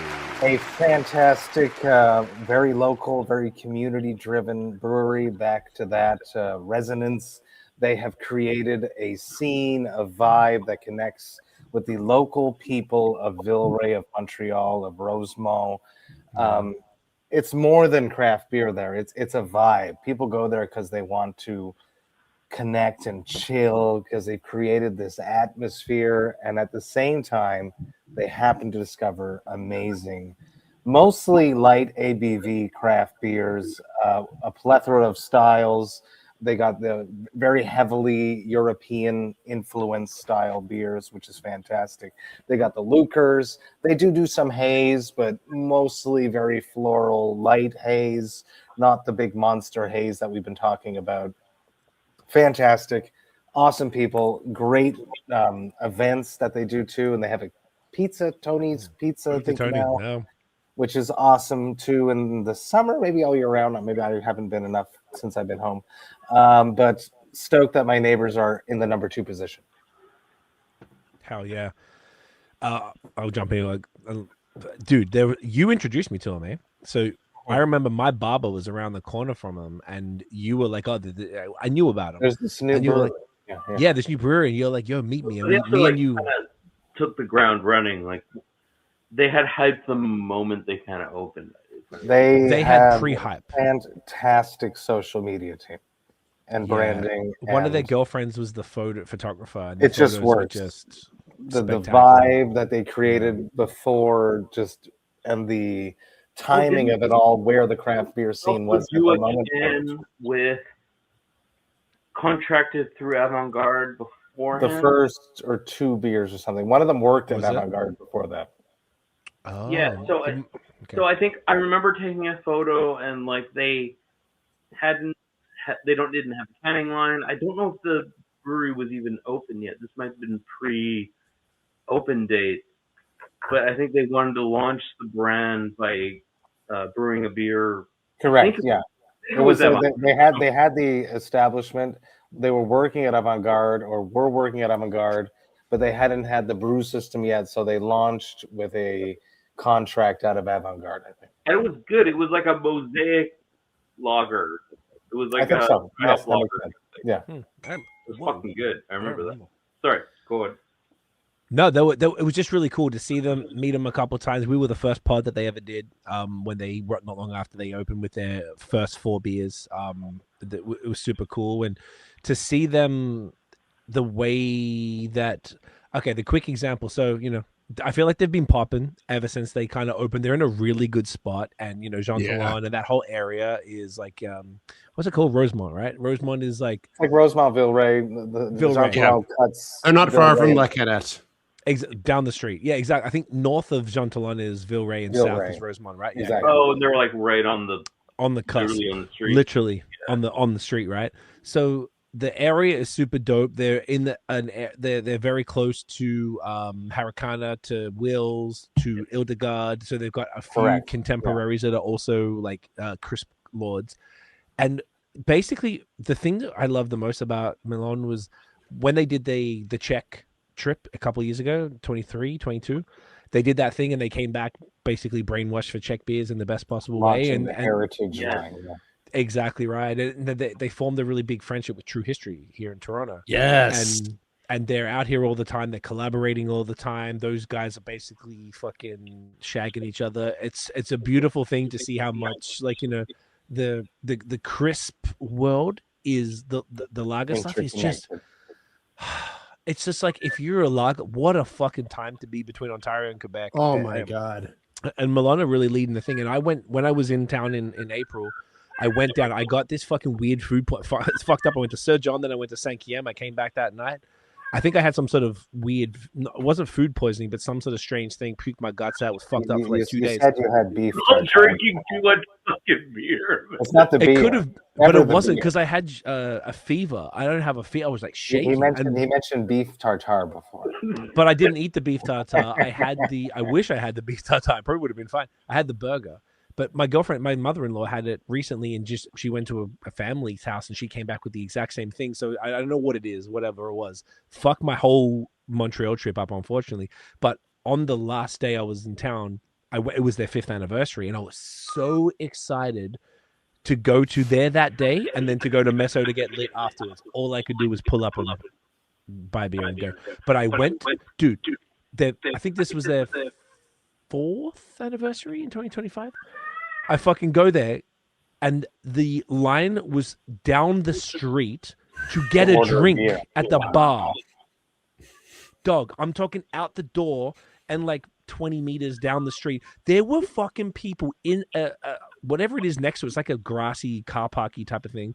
Were drinking out of like these beautiful Milan glasses, like this exact one, in the car park, which has got to be illegal. Not that it's on Milan, but I mean, like people were just walking out. Yeah.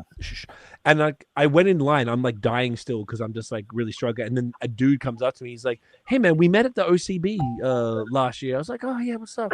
I'm like, "Yeah, I'm kind of fucked." I'm like, "Just want to buy beer and go." He's like, "Oh, you can just go to the other side," and I just walk right up to the counter, bought a case of their or their anniversary cans, which were fantastic. Speaking of anniversary stuff, that Nate, you alluded to earlier, that a lot of breweries don't always shine the brightest with their anniversary stuff. I felt like the Milan shit was fantastic, and I don't know, man. I've been just so deeply impressed with everything that they're doing. I feel like we're on. I feel like they're very deserving of number 2, and that they're doing something really special, and they're putting Montreal on a map for doing something that is very unique.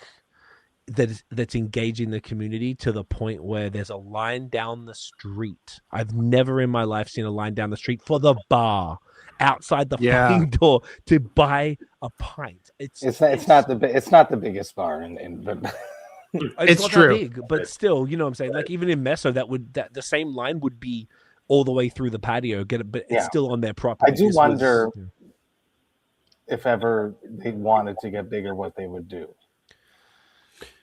They would have to get a new location. Oh, for sure. Well, I wonder if that's everything, because they're very community driven, as I mentioned, so they don't have to. They've connected, they resonate, but their capacity is quite small, limited. Yeah, and it depends, I think, on what your options are, right? Like either you're already homegrown in like a physical environment that you, in theory, could rent more space within that environment and grow, or you're crazy urban, like something like Zid Ciel, right? They took over the locksmith store, so they had to do a whole thing out. I'm not sure. Oh, St. Jerome, yeah. So I think that's kind of what Mellon would likely have to do, because they don't. It's not something more like Masorum where it's like they're already in industrial areas. Like they just keep knocking down walls. Yeah. Yeah. Like I feel like with Mellon, they have to have another complex. Yeah. Like I think they're at capacity right now. They're serving their community. The community's happy. 100%. I do go there at times, and the wait is not down the street. So I guess if it was every day like that, that would then be have that But how much you want to grow your business, and if it's going to be successful. But even just think about, do they do distro? I guess they do. That's a good question. Not much. Not much. They probably do a bit, right? Like you could probably get them at like multi-hops or something like that. Oh, they don't. Really? Yeah. Maybe they don't even need to. Yeah, they're probably moving it all through that. I think they're mostly. I think they're like what Masorum was like 3 years ago. Oh, okay. Interesting. Serving their capacity, and that's it. But even if you just think about though, like it is good that you don't have to wait down the street to get it. Otherwise, if you went on a Wednesday and you had to wait down the street, that wouldn't be optimal. But I know if I showed up like in some city, I'm like, this is a hype brewery, and I had to wait down the street, I'd go to another bar. Absolutely. Oh yeah. They'd be like, no, thank you. Like particularly in Montreal winters. No. But like just the fact though, what I really appreciated was 2025 was a bit of an interesting year for craft beer. It's not popping in the way that we would potentially all hope, and we're seeing a lot of closures and things like that. But to see that level of excitement about a brewery just for an anniversary, that there were people overflowing to a point that personally, I've traveled a reasonable amount, been to a lot of breweries, like all 4 of us have. I've never seen anything like that before. And if I may, especially from not a hype haze brewery. Great point. I agree. Yeah. Such a great point. They're a hype crispy brewery, if anything. Yes. It was really cool. But that is so much more niche of a thing. And way more niche. And you wouldn't expect the same level of hype from that. You'd expect that. You'd expect that from SRM, or you'd expect that from, say, like your other halves or your Trilliums, or shit like that. But exactly. But something like this, you wouldn't necessarily expect that level of hype. But I fucking love that they get it. They're literally the only non-haze forward brewery on this list. Yeah. Yes, that is correct. And that's a criticism we've had in the past. Someone said it to me that like all of our stuff is haze. I'm like, well, again, what are you gonna do? Well, That's what we're into. So We're haze whores. The four of us. Matt is the haze whore. Not a haze whore. I just very promiscuous with the haze. I feel like we're all equally haze whores. And I'm polyhazerous. Actually, I would like to correct that because Sankiem is probably would be the other one that is. No, that's true. Alaska / West Coast whore. Yes, that is absolutely correct. correct. As I said that. Yeah. I could put at least, I don't know about Maddie and Noah, but I'd say Nate and I are definitely West Coast whores. Not to the level of haze whores, but you love a good Westie? Okay. I love a good West Coast. Yeah.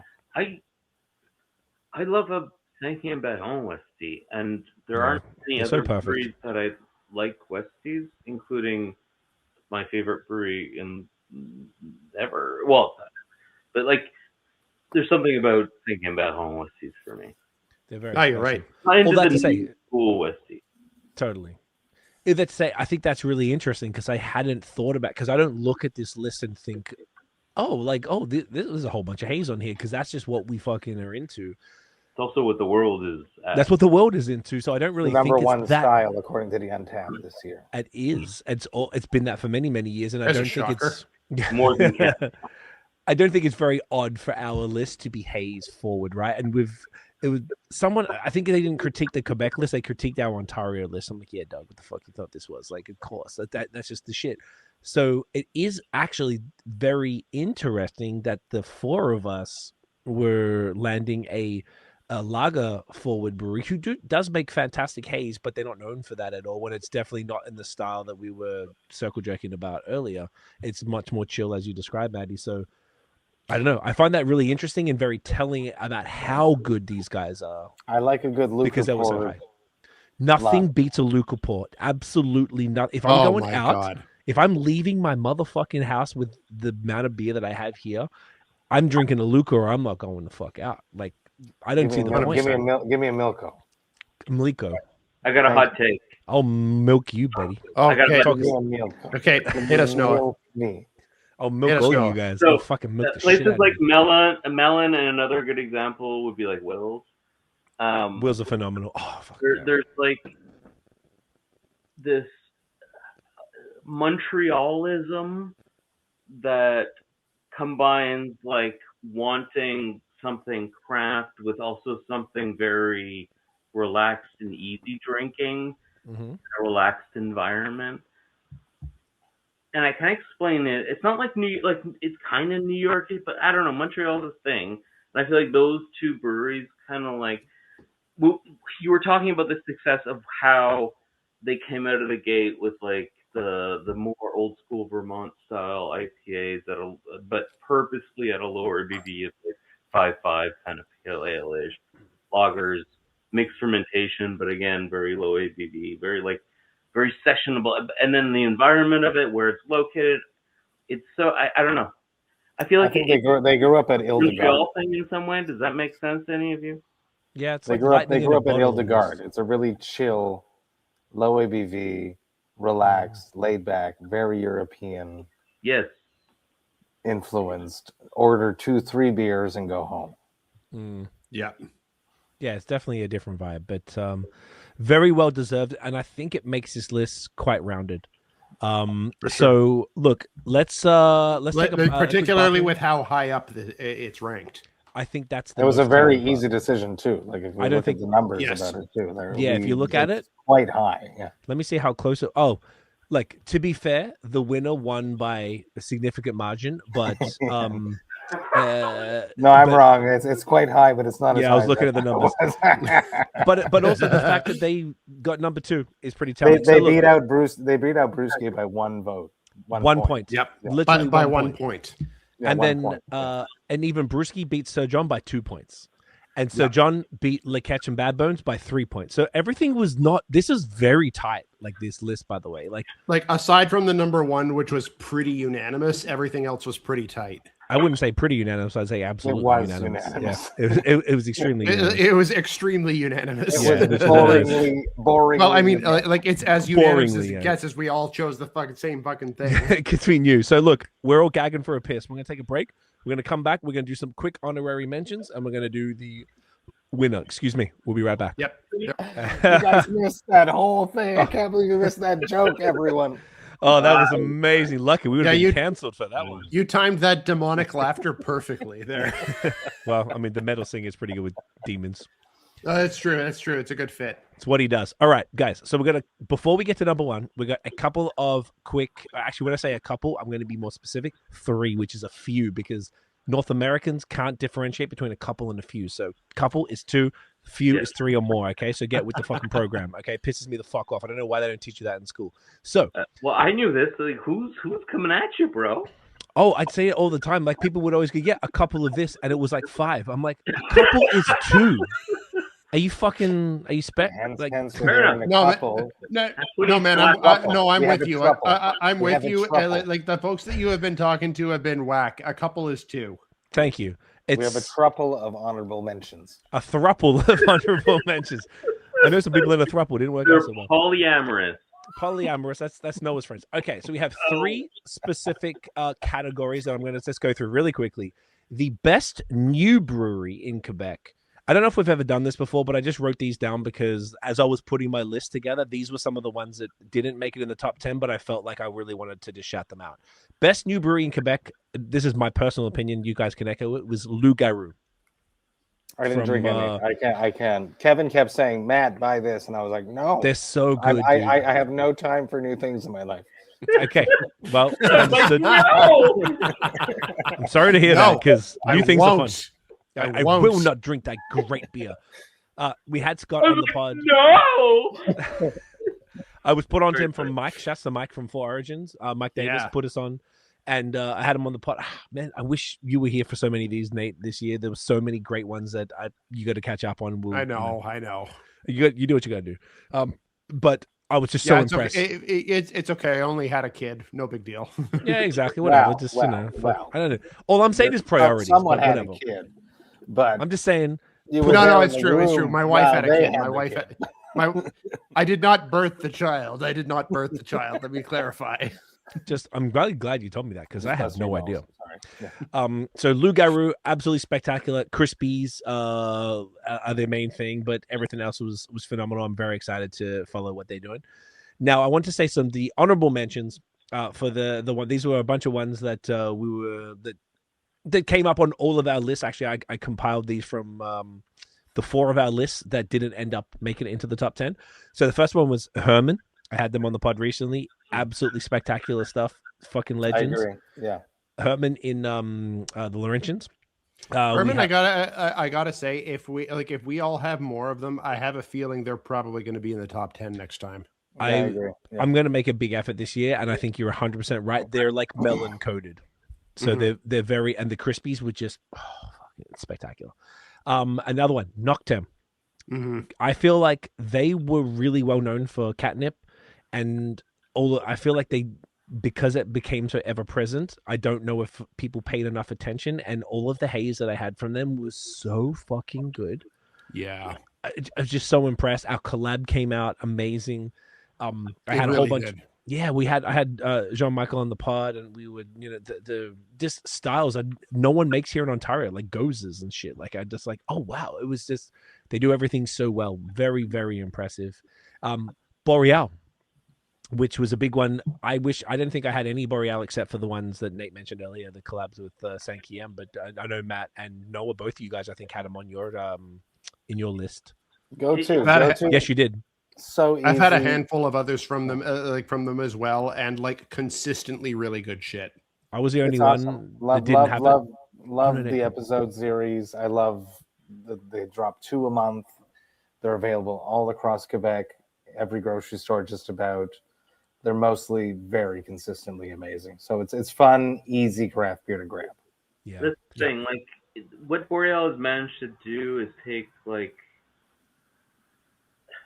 I'm not going to get into the whole story, but like they gave their brewer a little gift of like creating a little mini brewery, and then he did a couple of things, and they created this beer. Nord-Est blew up in Quebec, one of the best New Englands that ever came out. Easily until that. Now it's a whole different story. But that beer is now available in almost every grocery or every IGA or every metro. Every bar, every airport. Mm-hmm. Yeah. And to have, and the thing is, it's like a beer that is like a carton of milk that needs to be kept at a certain temperature and like can go off, and worrying about oxidation, and the fact that they managed to tighten that up over the years, and not to mention like they're just having like solid West Coast, solid run of the mill blonde ale, Roos, whatever you want. Like everything is surprisingly clean, and I think the years and years of tasting craft breweries and like new people coming up that are trying to do something cool, but then they don't know how to deal with diacetyl. Like just because you're doing something cool doesn't mean that you're a good brewer. But like they can't scale up the way that they have. They were always up, and then they scaled back down, and I think that's also impressive, right? Like in Relais. Yeah. Yeah, so, and the Jean Talon brew pub is so sick. So sick. Yeah. Which is exactly what you're referring to, Noah, is that they went from that other one in Blainville, whatever it's called, and then they opened up this other place, and they're doing all the fun shit out of there, which is glorious. But they started doing fun shit even before that too, right? Like with like nuggets and that kind of stuff. But then it's true. I forgot to even mention the brew pub. It's really cool. Yeah. Yeah, I really like More it. people should go there. Everyone go there, please, because if it closes, I'll be upset. Big time. Go there and support them because they do make awesome, weird things for a giant company. It's a little playpen for Gab and the other breweries. Just go there and support them because they make great beer and the food is good too. They do make great beer. It's true. If Matt yells at you, it's pretty intense because he knows how to yell very, very loud. That is the best yeller out of the four of us. So I mean, I don't practice yelling every day. Well, you probably should, you fucking unyeller. All right, the next one is the one that was actually on Matt's list, and I was very disappointed. This was the first year these guys weren't on my list, and it was because I hadn't tried any of their stuff. But Silo, JP at Silo. Yeah. Love Silo. Yeah, dude, I love Silo so much. I was so disappointed. I'm going to focus on getting some more. And JP had a hard fucking year with Beer closing. Yeah, the Beer closing, not Beer closing. Yeah, Beer closed. Beer closing, but Silo, the crushing. It's the closest thing to me being in Czech Republic is what I love about Silo. Same thing with Melon. I love that. That we're gonna have to try harder for them next year. Throwback Can we, Nate, please? Me being on tour in Czech Republic and having a 13-year-old child serve me the best beer I've had in days. Perfect freaking pours from a 13-year-old child bartender. Dipping it in the water. Oh my God. I'm not joking. It's perfect. I believe you. Yeah. Shout out to Czech. I think we should all move there. So, all right, like Craig, Craig, I'm making a commitment now. We're gonna get more Silo in 2020. More Silo because I think they'll be back on the list. Thank you. Yeah, there's guaranteed if we drink enough, I really do. They'll be up there, maybe top 5 type shit. Like, okay, we're gonna make it happen. I'm excited. What they don't have is the social media mindset presence that Melon has.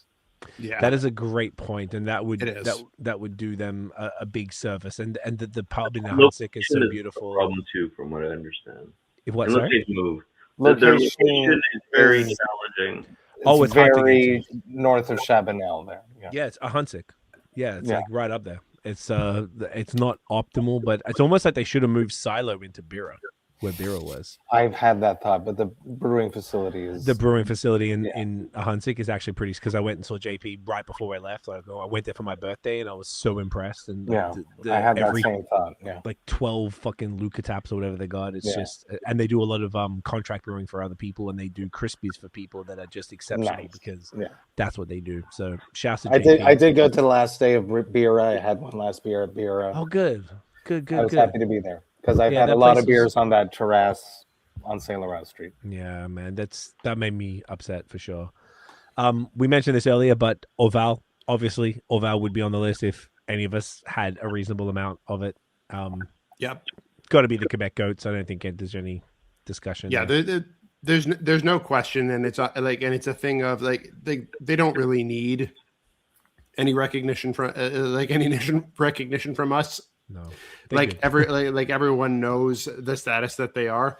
I had 2 beers from them this year, and they were both in the last couple of weeks. Like it was both over Christmas. You had Nordet and Louis Cuvée, right? That is absolutely correct, because my mother-in-law brought me a bottle of Nordet for Christmas, which I had the next day. And then I had the bottle of Cuvée Louis that I've been hanging on to for a couple of years, just because having Nordet made me want to crack that one open. It is Nordet is great. It is not my it is not my favorite New England IPA. That's how I feel. But it is a very good New England IPA. It's a New England IPA from a different time. That's what I was going to say. I was going to say I think when it comes to that style of beer, there are these micro time periods. Where, there was a point in time where it was the IPA of that's all everyone was talking about. Yeah, exactly. And you know what? I appreciated it. I appreciated tasting it as just kind of like a moment in time. Yeah. And and I almost appreciate it for the fact that it hasn't changed. That it's just kind of like a look back into the past from about 8-9 years ago, something like that. Just kind of like what Haze was at the time when no one else was brewing it, and it was just like a really neat look into the past. But then that inspired me to crack open the bottle of Cuvée Louis, which is it is a thing unto itself that no one else can even touch. Yeah. Which is just completely separate from Nordet. This is what Orval just absolutely blows anyone else out of the park at. Do you know what's interesting, Nate? I went to Orval in 2020. And I got Nordet and I got Louis Cuvée. And I got 2 of each because that's all they would sell you. And I drank the Nordets and I drank 1 Louis and I kept a second bottle. And I went to a bottle share at Counterpart in, I don't know, September, October. And Greg at Counterpart was like, don't bring anything. Everyone's going to have a million things. I'm like, Tiff was like, you got to bring something. So I had that Cuvée. I was like, all right, let me bring some more Val because no one's going to have that. Yeah. And I looked at the bottle afterwards and it said drink within a year. It didn't say to cellar it. So you weren't supposed to wait 5 fucking years. You're supposed to drink it. And it still tasted pretty good. But I was happy to share it with a bunch of cats who had some good stuff. But it's an exceptional beer. And Orval is, if it was more available, that would be really, really nice. That would be fucking great. And then the last one I had on this list for the honorary mentions, and I really wish I'd had more of this beer, this brewery. And my good friend Noah Forrest and I were there in April, and that is Will's Brewery. I was so impressed with everything that they're doing. Their Crispies, their Porter, their Haze obviously are exceptional. I mean, like in all fairness, they really should be in the top 10. It's just so fucking hard to get top 10. This is, the competition is crazy. I love what they're doing. I think for me, I just didn't have enough of their stuff compared to other things to sort of to break through there. But I'm excited to see what they do this year. Do you guys have much? Can I mention? Yeah, they're. Oh, sorry. Sorry, go. Oh, I was just gonna say, Jude CL should be on this list. I'm also true. Ashamed of all of you for not having mention them. Thank you. Honorary mention. Add that. I agree. Jude CL, Patient Mocktail, best beer in the world. Best beer in the world. It is the best beer in the world. Yeah. But back to Will's, they made a Cryptopsy beer, so I got to give them a big shout out. For Will's or DCL? Will's made a Cryptopsy beer, so shout out to Will's. Yeah, which is amazing. And then the last thing I had was and we do this for the Ontario, a Gone But Not Forgotten, which is the breweries that closed down in 2025. So you guys might be able to correct me because I had to do some research, and this is all I could find. Honestly, I haven't really heard of many, so I'm curious. These are I got 4. So Beerism, 11. the RIP Beerism. Vox and Hops. That's a good point. Beerism was a few years ago. Yeah. Vox and or hops. It's only this side of the fucking podcast. It's like people who are fucking doing the shit and people who are benefiting off of you doing the shit. We wouldn't have it any other way, baby. We love you guys. Can I help with editing or something? Bira, La Succursale. Those are two I mentioned. Oh, La Succursale was like 2018 or some shit. Did it? Yeah. Okay, I have how do you say 11 in French again? Onze? Onze compte in Onze compte. What? So they're up in beer at some point. Me, Craig. We talked about this on chat, and you were like, "Yo, I think they did," and we looked it up, and you were correct. They did send you some stuff. They didn't send you. I mentioned it. We live the same conversation once a year. Yeah, well, we didn't have it last year, but we had it in the last few months on the chat, and you said exactly that. Like, yeah, they send us some beer. No, it was, and you also thought they sent some stuff to me, which they did not. Yes, we checked the chat, and they sent them to you only, not anyone else. So that was Onze Compte, La Brosse. Like I'm just bragging. La Brosse. No. La Brosse is bragging. closed. Yeah. That's a La Brosse is a hard loss. That was a hard loss. And shout out to Troy and the rest of the crew there. Yeah, shout out to them for sure. That was a rough one. Folklore took over the spot. I had Alex from Folklore who actually came to our event. I have no idea who that is. That's cool. So there's a new brewery, called Folklore. Alex, his father, who's his business partner, and his mate or brewer, I forgot who it was, came to our 10th anniversary event, dropped off some beers, and which was super kind that they came all the way down. Yeah, it was really nice of them to come down. It really was. It was super cool, but it was great to have them on the pod. Trois Pistoles. You don't know that? No one's responding. Exactly. I don't know. I googled it and found it. What the fuck? Exactly. I don't know. A brewery called. Are you kidding? The beer that's it's a unibrew beer called Trois Pistoles. That's how I knew it. But apparently, so it's not that. It's a place, and there was a brewery. Yeah. I just looked it up, bro. It's a high favorite unibrew beer of mine, Trois Pistoles. Yeah, Trois Pistoles goes hard. So there's another brewery separate from that, like Trois Pistoles brewery. Apparently so. That's what I found. Unless there are some old school, like tiny little. It could be some like little town one, So there is a little town, like a little town. It's between Rimouski and like in Quebec City. I've driven through it multiple times. So maybe they had a like on the trip there, and like the church in Trois Pistoles is what's on the label, like of Trois Pistoles from Unibrew. Very metal. So then they might have had that. They might have just had like a small brew pub in town, and they unfortunately. I guess so.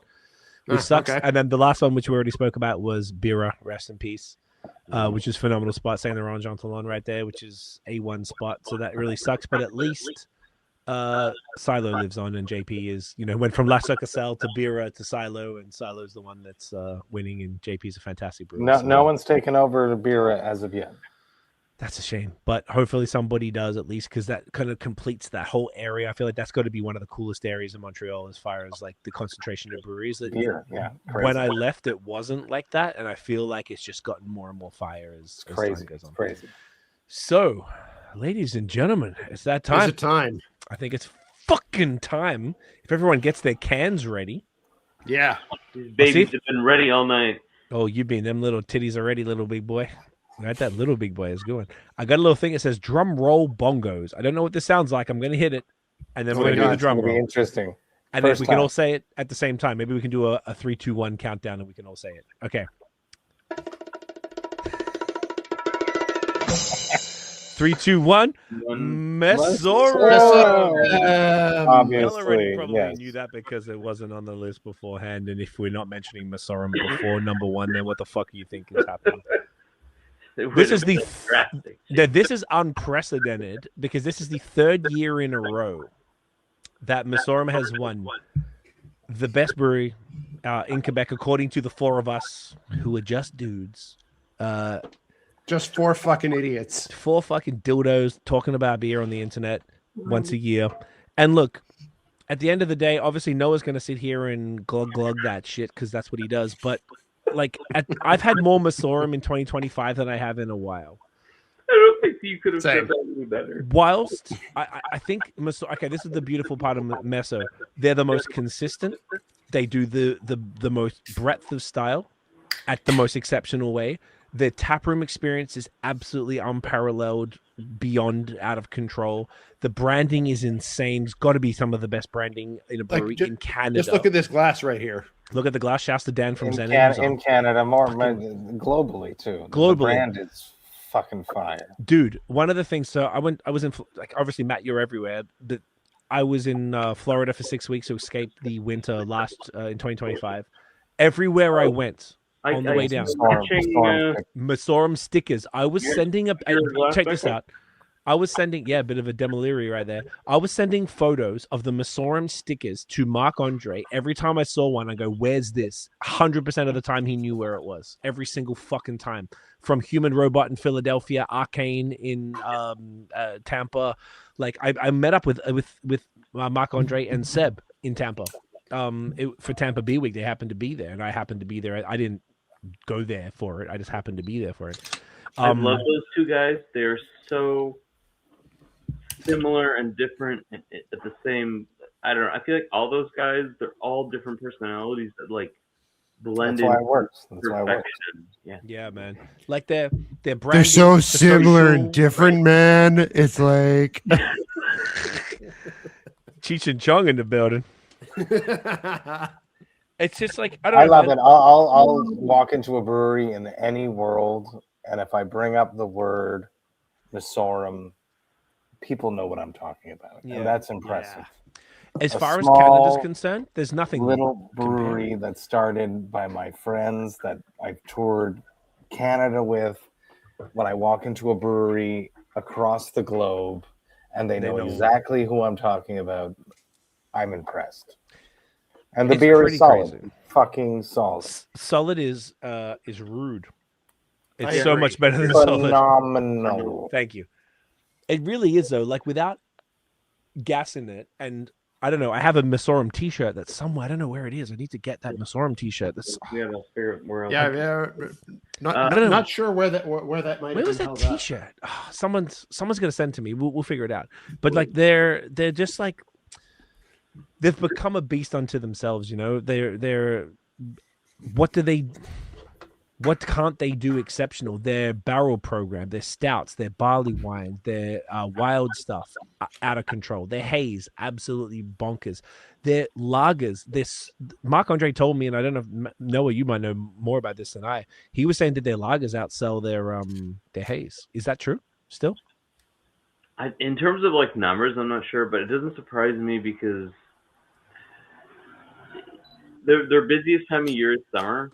The winter, they're not fucked in the winter, but because they can still do distribution. They downsize like crazy. But in house sales goes, I can only imagine like 70% less or like 60% less, right? Lagers, like, eh? Yeah. But like we have to. What are people drinking more lager? So I imagine that's a big part of it.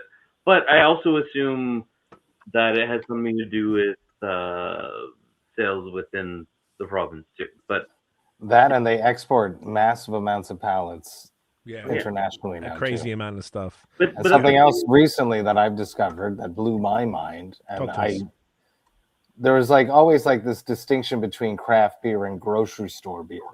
Yeah. And I walked through my grocery store this past week, and there were 4 Masorum cans. Yes. Yeah. At an IGA, a standard grocery store, next to Jude's Ciel. How do you feel about 4. I was stoked because I didn't have to go to Masorum to get beer anymore, or a craft beer store. I could just go to my IGA. So just to say though, I like, at least from. Like I have some experience with IGA from visiting my in-laws, and to compare an IGA to an Ontario like chain grocery store, IGA is a bit is kind of a bit in a world of its own. Because IGAs can, some of them are co-ops and exactly and there is a bit more like kind of freedom of kind of the beer section of IGAs than there are in a lot of like Loblaws like Ontario grocery stores kind of thing. in Rimouski, there's an IGA that has the best craft beer selection in the city. Like out of any of the depths or any of that, like or anywhere else. Like you go to IGA. Yeah, they'll and I'm not even kidding. Like there's an IGA that will have Oval, they'll have Catch, they'll have the freshest Sir John, the freshest Messorem. Anywhere in Rimouski, the IGA is the place to go. So like for me, I don't know enough about how things like Untapped stats work. To be honest, like my literal job is dealing with stats, but I have literally no idea how the Untapped stats work. But it just seems bizarre to me that, you know, the stuff we talked about earlier. But when it comes to Messorem, like there's almost like a perfection across various styles, as long as they stick within those styles. So, you know, like the lagers, the IPAs, the stouts, they've been experimenting with like American brown ales and dry stouts, and they have Lucers now. They have they pour the dry stout on nitro. Their mixed fermentation is kind of, again, I'm not trying a ton, but like Gab's trying to reduce the acidity. So I had a mixed fermented a mixed ferm beer that was with plums, and you could drink it like a lager. So you had that like barrel funk, the aromas from what you would assume would be acidity, or with no heartburn. Yeah, and it was just lovely. I love that. I've had a few of them because I'll talk about Messorem for 6 more hours. So no, you will. I got 2 bottles in 2025 of their wild stuff, just because I wanted to be a little bit more, you know, try a few different things. Absolutely fantastic. Like, you know, it's not Hill Farmstead, but destroy your system. Nah, man, I got the fruited stuff too, and which could have been quite acidic, but it was really balanced. Their stouts, I got their barley wine. I got a lot of the bottles. Nate and I got a lot of the actually, thanks to you, Noah, as well. Minus the t-shirt. Minus the t-shirt, which you're going to do tomorrow because you're a beautiful man and I love you very much. The bottles, the stouts and the barley wine, absolutely. They've been absolutely exceptional. This was the first year that I've had the bottle stouts from them, and they've been top tier. And in line. Go on. Sorry, finish. No. What were you going to say? Your post where you, and this is when you said this, I was like, thank you. You were like, oh, this tired dad really appreciates them in 375s. Yes, and I was like 100%. Thank fucking Christ. I love the 375s because I've been taking the 7. Thank you. But I could do 2 bottles of different 375s or not, or I could do 1. But when I got a 750, it's a little. I mean, I can put the stopper in it, but I'm not a pussy. I'm going to drink it. So I'm like, I would much prefer to have, you know, maybe 375 of a barley wine and then of that, you know, and it's so nice. And they're, I don't know, man, like. I've got a backlog that's. I'd be down for like 200 mils, 250. 250 is 8 ounces. An 8-ounce bottle or can would be basically perfection. No one's fucking doing it. That's the problem. The only one I have. McKellar should do that stuff, or like the European ones. I remember remember the brand that had the big O. Known from Norway or wherever it was. Exactly. They would have a 225 bottle. It was the cutest thing. This is 8 ounces. This is from the Answer in Richmond, Virginia. This was a Blanton's German chocolate cake, 12%. The thing is, there's no carbonation because this lid is not very carbonation friendly. But that looks like the Ninja Turtles ooze. Yeah, it kind of does, or like a tear gas canister. Yeah. No, we were talking about that. But yeah, like. Even if nothing smaller than that can work, like 375 mils is fucking peak. And like, thank you, Messorem, for like doing your big, doing your big anniversary releases or the Halloween releases, whatever the fuck it is in 375s. Thank you. And it's like also more affordable for, because these. Yeah. I think it's kind of like $20 for a 375, which is wild. But it's, you're paying for the quality, and you're paying for an experience. You're paying for the fact that you have it and the scarcity of the thing. That's it. And it's worth every penny, bro. Like I pay out the ass for these type of beers, and I know we all do, and I think it's absolutely worth it. And that's the thing about Mess, right? And this is the thing, to position all of this tonight, right? We've been gassing up, now 9 breweries before this. Mm-hmm. When it comes to the brewery of the year, there's so many, like, the top 3. So it's Meso, Bad Bones, and McGachy for me personally, and that's mostly focused on. Same for Nate. Melon? Focused on the haze. Pardon, dude? Wasn't the top 3 Melon and Yeah, but there's similar votes that have skewed our top 10 for the past 3 years. Basically, right? Exactly right. But at the end of the day, Meso, their haze lasts 2 months. I'm a haze princess. I'm such a pussy about it, and biggest princess. Wouldn't you say a haze whore is a? No, I'm a haze whore is different. I'll drink it. Oh, That's different. It's very different. I want it fresh. I only drink it if it's under 2 months. Yeah, I don't want to yuck your king. No, production. Most of the time it's less than a month. Meso, this beer that I'm drinking right now that Nate got me is canned December 2nd. We're recording this on January the 8th. So drain pour. The thing about normally I'd be like, this is disgusting. The thing about Meso is they last 2 months comfortably every single time for the haze, and I'm grateful. And for that's not true of everyone on this list. Thank you. And some of the best ones, and that's one of the things. Even I will say that I'm not the princess that Craig is. Thank you very much. It's true that it does change. Yeah, it's funny. It changes. I feel like I made you into the princess. Oh, you fucked me up, dude. This is all you. Most of my beer problems are you. This is your fault. You know why? I love Forrest. barley wines. It's you. I love stouts. Barley wines too? Do you remember what you said on the chinwag? You remember what you said on the chinwag? Just call me daddy all the time now. I could call you Zaddy, Daddy, whatever you want me to call you, baby. It's fine. I'm good with that. But all of that to say, Meso is. It's basically the 4 of us were kind of like, I think it's boring if it's the same winner every year. This is the first time it's been the same winner 3 years in a row. Just boring because it's like you want to change it up, right? No, I get it for sure. I challenge someone else. And we also already did a double year prior to our other double, now triple year. As more consistent style beers to conquer the globe or conquer their mandate. Like Misorum is about serving their community, but they also want to conquer the globe, is what I'm seeing. And they're succeeding. And they're doing it. And they're fucking doing it. So if that's your business model and you're succeeding at that, you should be rewarded with that. Melon's business model is to conquer their community and serve their community. Not conquer, but serve their community and like do that. But it's exciting. So if someone steps up and takes the crown, they got to step up. That's it. And I couldn't agree more. Over and above the conquering the globe side of things, which is, I don't know how anyone's going to touch that. But the thing about Meso that puts them above everybody is the breadth of styles at the exceptional level. Like all their lagers. I had their Food Age Vienna and their Hellas recently. Dan from Zen got me those. Absolutely exceptional. All the other lagers I've ever had for them are just like phenomenal.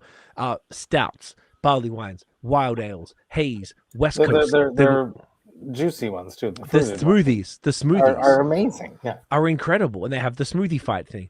Like, there's nothing that really Meso wouldn't even take a stab at. I've never seen them do something like a brown ale or a Hefeweizen, but I think if they did it, people would lose their fucking collective. I think they've done a brown ale, haven't they? Probably. Oh, they must have. They have a brown ale on Nitro. And yes. Maybe they have. Maybe they haven't canned it, but maybe they haven't canned it. But I've definitely seen that on site before. I've definitely seen that on site before. But that's what I'm talking about. But like, think of another hype brewery that's doing those things and doing them at the level that they're doing them. And that's why it's the so only other different. One is Brewski, but Brewski is probably the closest one as far as like the competition, as far as the breadth is concerned. Yeah. And once again, the wild side of things. Yeah, because they don't do that. So I think one really important thing to what Misorum produces is one piece of their puzzle. But honestly, like kind of tapping into what Matt, no pun intended, what Matt was talking about before, is that they have invested so much time and money into traveling the world, going to various festivals, introducing the Sorum to different countries and the rest of the world. And like, it's interesting because they don't even have to like try and create some kind of like media thing. Like they just have to go and showcase their beer, and everyone loves it. Like It's true. They're on another level. The people that are selling it, like you said, Marc-André, anywhere when he's on there, people are gonna fucking love the product. Yeah. He's fucking awesome. Yeah. Do you know what I saw? Like, I think it was one of your boys, Noah. One of the dudes I actually don't know in person, but I believe his name is Louis. So there's Louis Philippe and Luis, and I think it was Luis. Those are the two sales reps. So Louis Philippe handles Quebec only, and then Louis, who's also a good friend of mine, he does everything outside of Quebec. So okay, I hit him up. I hit him up when I went to China because I saw him in China, and he went to a beer bar in China. You hit him up. I hit him up. I said, "Where should I go?" He said, "Go here," and I didn't go. Did you? Okay, so that was the. I think you and I were talking. But I did hit him up about it. Yeah. Was that because I told you to hit him? No, I knew that he had. You knew beforehand. Yeah. So I saw that he went to a brew pub. Sorry, a beer bar. They did a tap takeover somewhere in Shanghai. Yes. The fucking guy. All the tap takeovers outside everywhere. He used to work at McGachy. When I met him, he was working at McGachy. Yeah, and I spent New Year's Eve with him at his house. Like he's become a very good friend. Okay, so that's amazing. The dude was in fucking China signing the taps. Yeah. And all of these dudes, these Chinese people, like men, women, everything, were wearing Masorum t-shirts, just gassed about it. I'm like, I just like. I can't really compare. No, it's beyond that. Like everywhere I go in America, they're conquering everywhere, and they're really focused on it in a way that I've never seen any other brewery. Now, a lot of breweries are going to Europe. I spoke to a bunch. He told me to go to 233 bar in Shanghai. That's where I was supposed to go. That's the one. Okay. Yeah. I was speaking to Alex from Wheels, texted me randomly a couple months ago, and he was like, "Yo, I'm in Netherlands. Everyone's losing their mind." He was there with Guillaume from Leketch, Derek from Brewski, and Bebo and Chris from Third Moon. They were out there, and everyone in Europe was fucking creaming their little panties about it. So they all Canadian haze. Pardon? They knew about them, or at least they were just excited that it's true. It's true that they would knew all of the branding and all the things. I don't know about that, but they were at festivals and they were pouring. The haze sucks in Europe. Exactly right. So think about the Europeans. Fucking explosion of amazing. No, they got fuck all out there. So they got Verdant in UK. That's amazing. Netherlands, really, and and a few Scandinavian correct. Omnipolio and a few things in Denmark and all that type of shit. Copenhagen. Tool in Denmark. Tool. Really good. Wow. Yeah. Yes. So yes. But like, think about it like this. Keller, obviously in Denmark. Of course. Oasoso, which is what our name of our collab was with Sir John. We called it Oasoso. You did not. No, we did. We did. Yeah, yes, we did. So all of these brewers are being like they're selling out faster than anybody else at the festivals. The European beer consumers are losing their minds. And like Alex from Wills, I don't even know why. He just randomly texted me. He's like, dude, like this is crazy out here. Everyone's fucking losing their minds.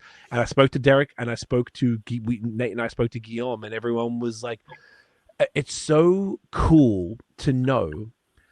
Like I go to the States a lot because Buffalo's 45 minutes away, and I got the Nexus, and so it's a lot easier and stuff. But like at the end of the day, between Ontario and Quebec, I just really think this is. And I got to be real. I don't know if there's anywhere else in the world that's making better beer between these two provinces. Like, I really don't think so. I think America, obviously, there's some incredible stuff.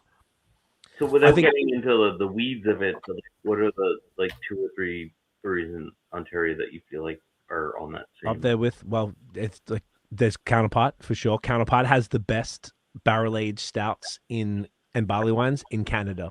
Like, period. 100%. Nobody is touching Counterpart. I don't think I've had one. I would love to. And they're very hard to get. We had a barley wine when you were here. Oh, is that the one I spit in your face and said this was Hot garbage, Nathan. The very same. Yeah. The very same. I do remember enjoying what you gave me. I forgot that it was counterpart. My fault. Yeah, but that but then otherwise on the lager side of things, Godspeed and True History are like untouchable. Untouchable. And it's I think between the two provinces and because of I feel extraordinarily spoiled because of the access to Quebec stuff and living in Ontario and being able to get the stuff here. Like, I don't know who's drinking better. Like, I go to the American. I go back and I'll buy. I went to Fiden's. I went to Treehouse last year, and everything was You went to Did you go to Fiden's too, Matt? Not this year. Last year, it was so good. It was the closest to Masorum. Yeah. Yeah, Fiden's. I drank a Dunkel. Nice. I like that. There you go. Oh, you got the Fiden's collab. Oh, you got the Jasper. God damn. Hey, you know when you do the T-shirt, can you check one of them with the T-shirt? Wrap the T-shirt around that. Noah. The gold version of Temporalis 50. Temporalis 50. Which isn't out yet, but I mean it'll be out when this podcast comes out. It will be. Can you seriously put in a can of the Jasper stuff? I'll pay you extra when I pay you for the thing and put it in with the T-shirt. I'll pay you for the thing. Who's paying for things? Well, because you're not gonna send me the T-shirt. I'm not gonna pay you for shipping. I'm gonna pay you for the shipping. I think yes, I can keep one and put it. You drank them all. So these are the two new Demileries. Yes, that are which is such an amazing series. What did you get, Nate? 16. I got 16. Yeah. So look, we're rambling, but like at the end of the day, Meso is a very deserving winner of the 2025 Brewery of the Year. I just stoked for 2026. Let's see what happens. I'm stoked to see what Bad Bones does. I'm stoked to see what Brewski does. Let's go. That's such a good point, dude. I was about to say, like, do we have any predictions or hopes? I hope Brewski. I'm always swinging for Brewski. I think it's the first year I'm rooting for Brewski number one. Yeah, I want Derek to come through and fucking smash our faces in. Do you remember when we used to kind of pine for new, cool beer styles and things?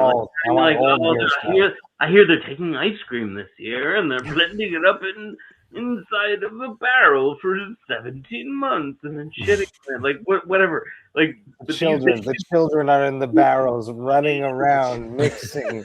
24 hours a day, different children. You get your exercise. Children from third world countries. They need some stump on the grain for 7 days. But you know what I mean? Is there anything new besides? Yes. Can I tell you something? There's a brewery. Ice cream into a no. There's a brewery in Cleveland, Ohio that is on my list now. There's 2 breweries out there. One's called Clag, which is he's the brother of The Answer, and they do Killer Haze. There's another brewery right near there called Ill Will. Ill Will does ice cream, like beer ice cream. So they make, and apparently it just sells out crazy. So I said to Tiff, I was trying to go last year, and she's like, "You're not dragging me to fucking Cleveland." I'm like, "Okay, well, we'll go next year when it gets warm." Okay, but I can't wait. Delicious, but that's not a new thing that I would drink all night. You know what I mean? Well, you're gonna eat it, you dickhead. It's ice cream. Well, no, but I think we're gonna go back. I think it's gonna return to Crispies serving a specific community, and it's gonna go back to more drinkable things. I think that's really where it's going to. I feel like it's neighborhood breweries. There's going to be some of the ones like Meso who are trying to take over the world. But I think I was talking to Gab tonight, and I'm like, why can't we have English hand pumps? Like the pump. I wish, but I can't. And then I didn't get a follow-up question. Yeah, I drink those all the time when I'm in England, of course. Yeah, I feel like that could. My guitarist is like, "Why are these so bad?" And I'm like, "Shut up." Yeah, you don't know shit, you bitch.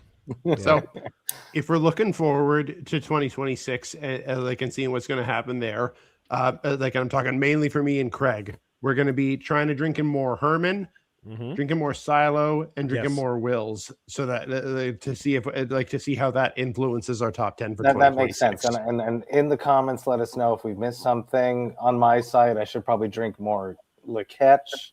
I'd like to try different styles. And Bad Bones. Bad Bones I'm on, but I want to try different McGachy, styles. I want you to try their lagers and their other stuff as well. And more about Canada. I got to try more about Canada, not the distro stuff. Yeah, I think you need to go to Oakland if you pop up like you're a couple hours away. There's any Cryptopsy fans out there that want to hook me up, I'm in. Well, Matt, maybe we can talk. It's pretty close for me. We can probably arrange something. Okay, I like that. Good. I can arrange Melon because I'm so close. Yeah. Okay. You know what? I'm good with that. Let's figure something out. Let's talk. Yeah. Yeah. It's I feel like this was like I said earlier, we're most getting very difficult. Professional. Aren't we? We'll be very serious and Can like, you guys hear me? I'm like not even embarrassed. Can you hear me? Hi Noah. What is he saying? See, Good. dude, like your microphone.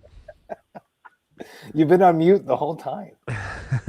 It's been like a phenomenal year for like honestly, I have absolutely been loving drinking Quebec craft beer in 2025. It's been probably one of my favorite things to do. Dude, I'm so grateful for how much Quebec beer I got in 2025, and that's why I was so excited for this pod, because Quebec is doing something absolutely special. I remember when I lived there, and there was a time at pre-Meso, pre-Brewski having their own system.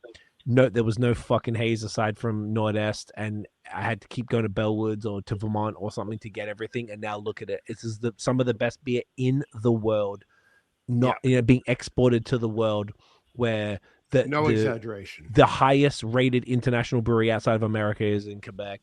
It's just, and two of the top 5. In the top 5, which is just like one of them beating Cantillon, for fuck's sake. I think we're in a special time, and we need to be like, it's funny, I guess, but it's like that's where Noah's face. I'm sorry. Yeah, I know Noah's because he's an old school Cantillon guy. No, but shouts to Cantillon. It just seems absurd. Like, but think about I get who's it. I on get the it. app. That's fair. It seems like I carry like something you would see in the fucking New Yorker, like a Yeah. Dude, you're right. You're right. You aren't wrong. I 100% agree with you. It is comical. It is it's absurd. Cantillon in the middle, and it was just some It's other absurd. brewery. It's absurd. It's got it shows where the in the beer middle, scene in is. the middle of 2 Quebec breweries. It's absurd, but also fucking amazing. It's amazing for us. Hayes is ruling the world. And like you think about the breweries that are closing. Quebec haze specifically, that's a very bizarre thing too. When somebody from a specific brewery told Meso they wouldn't last, and then they had to figure it out, and now they're all cool together. And now they're like fucking ruling the planet on it. And they rule. Yeah, your thing, Odad. That's okay. I know. I'm not changing. I'm not changing it again. We're just gonna have to run this out. I like this thing. Sternly look at us like this to the end. I love it. Yep, that's right. You're just gonna have to deal with that. Drunk people are more open now, but like, why isn't Masarum the That's a good point. And I think, do you know why, Noah? I know why. Because oh my god, I know there he is. Because lagers. No, I'm here. Because Noah, Meso does wild ales and they do lagers, and they're gonna bring down their average rating because lagers don't get rated the same as haze or pastry stouts on tap. That's the simple answer. Like it's not even I'm not bullshitting. No, you're probably right. That is what it is. I'm not probably right. I'm definitely right. It's exactly why lagers. You know the joke with Sankiem Nate with the T-shirt that said 3.5 out of 5 best. I remember that. Yeah. So like 100%. Pilsners, like lagers in general, Godspeed should be fucking the top. And True History should be the top. And Melon should be the top with all this stuff. Silo should be the top, but they're not because but the lagers untapped don't get users the don't care. Yes, it's pastry stouts. Their drinkers don't even use the app in the first place. Or there's that too. No, that's it. Yeah. That's it. That's exactly right, Maddie. So it's an interesting thing, and we that's why Untapped is a truth for some things, but it doesn't tell the whole picture. And that's why I think something like this, where 4 of us have different drinking experiences. Maddie, you're obviously the most traveled, and you're seeing different stuff. I get down to the States a bunch. Beer all over the world. Promoters are like, let's give them the shit. Let's give him PBR everywhere. What did I drink? I drank goat in New Zealand and in Australia. Mountain goat. Like goat blood? The goat beer in Melbourne. Mountain goat, right? I guess. It was so sweet. It was horrible. Yeah, it was like they got bought out. That's why. But you went to a good bit. I hooked Maddie up with a beer bar though. Yes, It was you staying, did. Yeah. and the owner is a friend, and he It was really happened, cool. and he got Maddie so and cool. the people a little hook up in that, which was really nice to be able to hook you up in my hometown. So I drank real good beer that night. Thank you. Yeah. I'm very happy, dude. And when you sent me two of my favorite moments of last year were from you, Matt. You sent me a picture with Ben from Carwin, and you sent me a picture in Melbourne, and you sent me a picture with you didn't. Luke from Godspeed sent me a picture with you two together in Japan. And yes, it was that's heartwarming. I'd never met him before. It was amazing. Bim is one of Nate and I's favorite people ever. I love that fucking guy so much. He's the best. I just did a big, like a $200 order from Godspeed that arrived tonight because they did a special thing on their iced tea, like a case of their iced teas, which are non-alcs, which is perfect. And I was like, oh, well, I'm going to get that. Let me get a whole bunch of other stuff. Yeah. Because we I was very happy to meet him. He was yeah, man. He's been on my list. He's a fucking champion. I fucking love Luke so much, man. He's one of the salt of the earth and some of the best beers in Canada as well. Agreed. Like at the end of the day, we're in a beautiful position in Quebec and Ontario, but we're talking about Quebec tonight, where we're just very fortunate with what we have access to and the things that we get to drink on a day-to-day basis that some people would fucking cut off their left pinky for. So, you know, it's the kind of thing that like we really don't realize how lucky we are sometimes. Couldn't agree more, dude. It's such a beautiful thing. So look, I know we're gonna bring it home because Maddie, you got to get up early. I know Noah just fucked off for a sec. He'll be back. I know. I've been waiting for him to come back to say goodbye, but he just gave up. And Nate's already out. Nate's like, fuck. I'm still here. Just my camera battery died, and I can't be bothered to change it again. You're lying. Thank you all for hanging out with me. I've had a great time. Thank you. I'm stoked that we started this many years ago, Craig. 7 years ago, bro. It's become we had the blackout. An annual thing that we do. It's one of my favorite things of the year. Honestly, this is one of the most beautiful things, and to hang out with you all is a pleasure and a privilege. And I appreciate you all very much for continuing to do it, even though you know Noah and Maddie, you guys aren't as involved in beer as you used to be, but you're still willing to do this with us. And I would love to keep this up. And I think it's amazing that after all of this time, the four of us have been doing this. We've never had more than three of us in one place at the same time. We've never all been together. No, that's true. We've had as many as three of us in the same place at the same time, but never more than three of us. It's weird. We don't all exist. That's why one of us is AI. Nate's AI. So with all of that, congrats to all the breweries that made the top 10. Congrats to just everyone in Quebec making incredible beer. And thank you to all of you.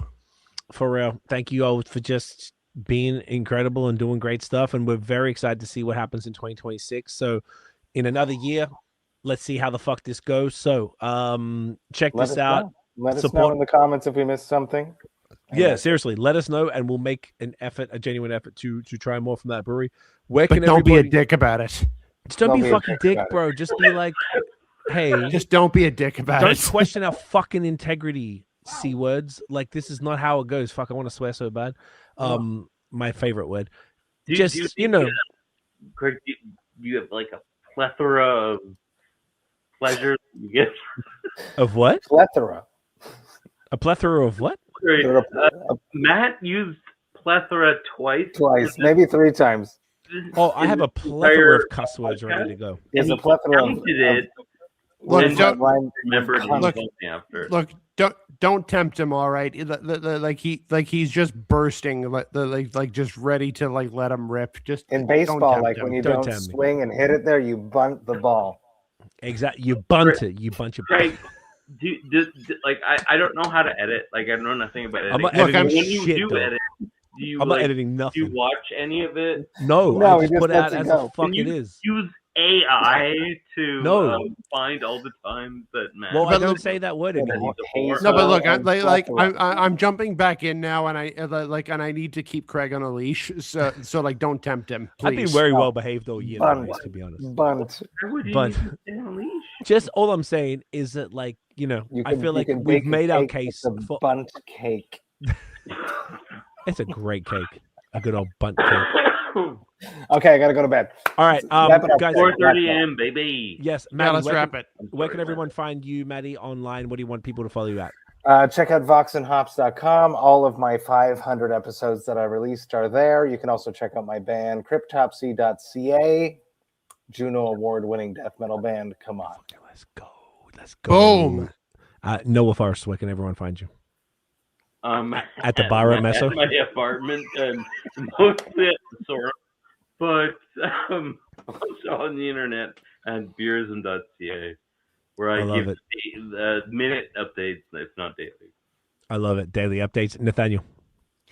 All the socials at Nathan Does Beer, and starting right now, fresh in 2026, back on BAOS podcast. I'm here. I'm back, ready to go. Here we go. So, boys, stick around. We'll finish up off air. But, gentlemen, thank you so much for this. This is an honor and a pleasure. I love you all immensely. Like, you are some of my closest friends. I think you're all wonderful human beings. And I'm grateful to do this with you all every single year. So let's keep this fucking going. Guys, thank you for watching and listening. If you enjoyed the episode, smash that flipping thumbs up. Hit subscribe below. Hit that notification bell so you know when the new drops. Follow us everywhere at BOS Podcast. So check out the long form audio. Give us 5 stars on Spotify, on motherfucking Apple Podcasts. Because for Quebec craft beer, not for any of us dickheads. And we'll see y'all legends in the next one, which is going to be the top 10 breweries in Ontario. Oh, that's a bang. Ding, ding, ding.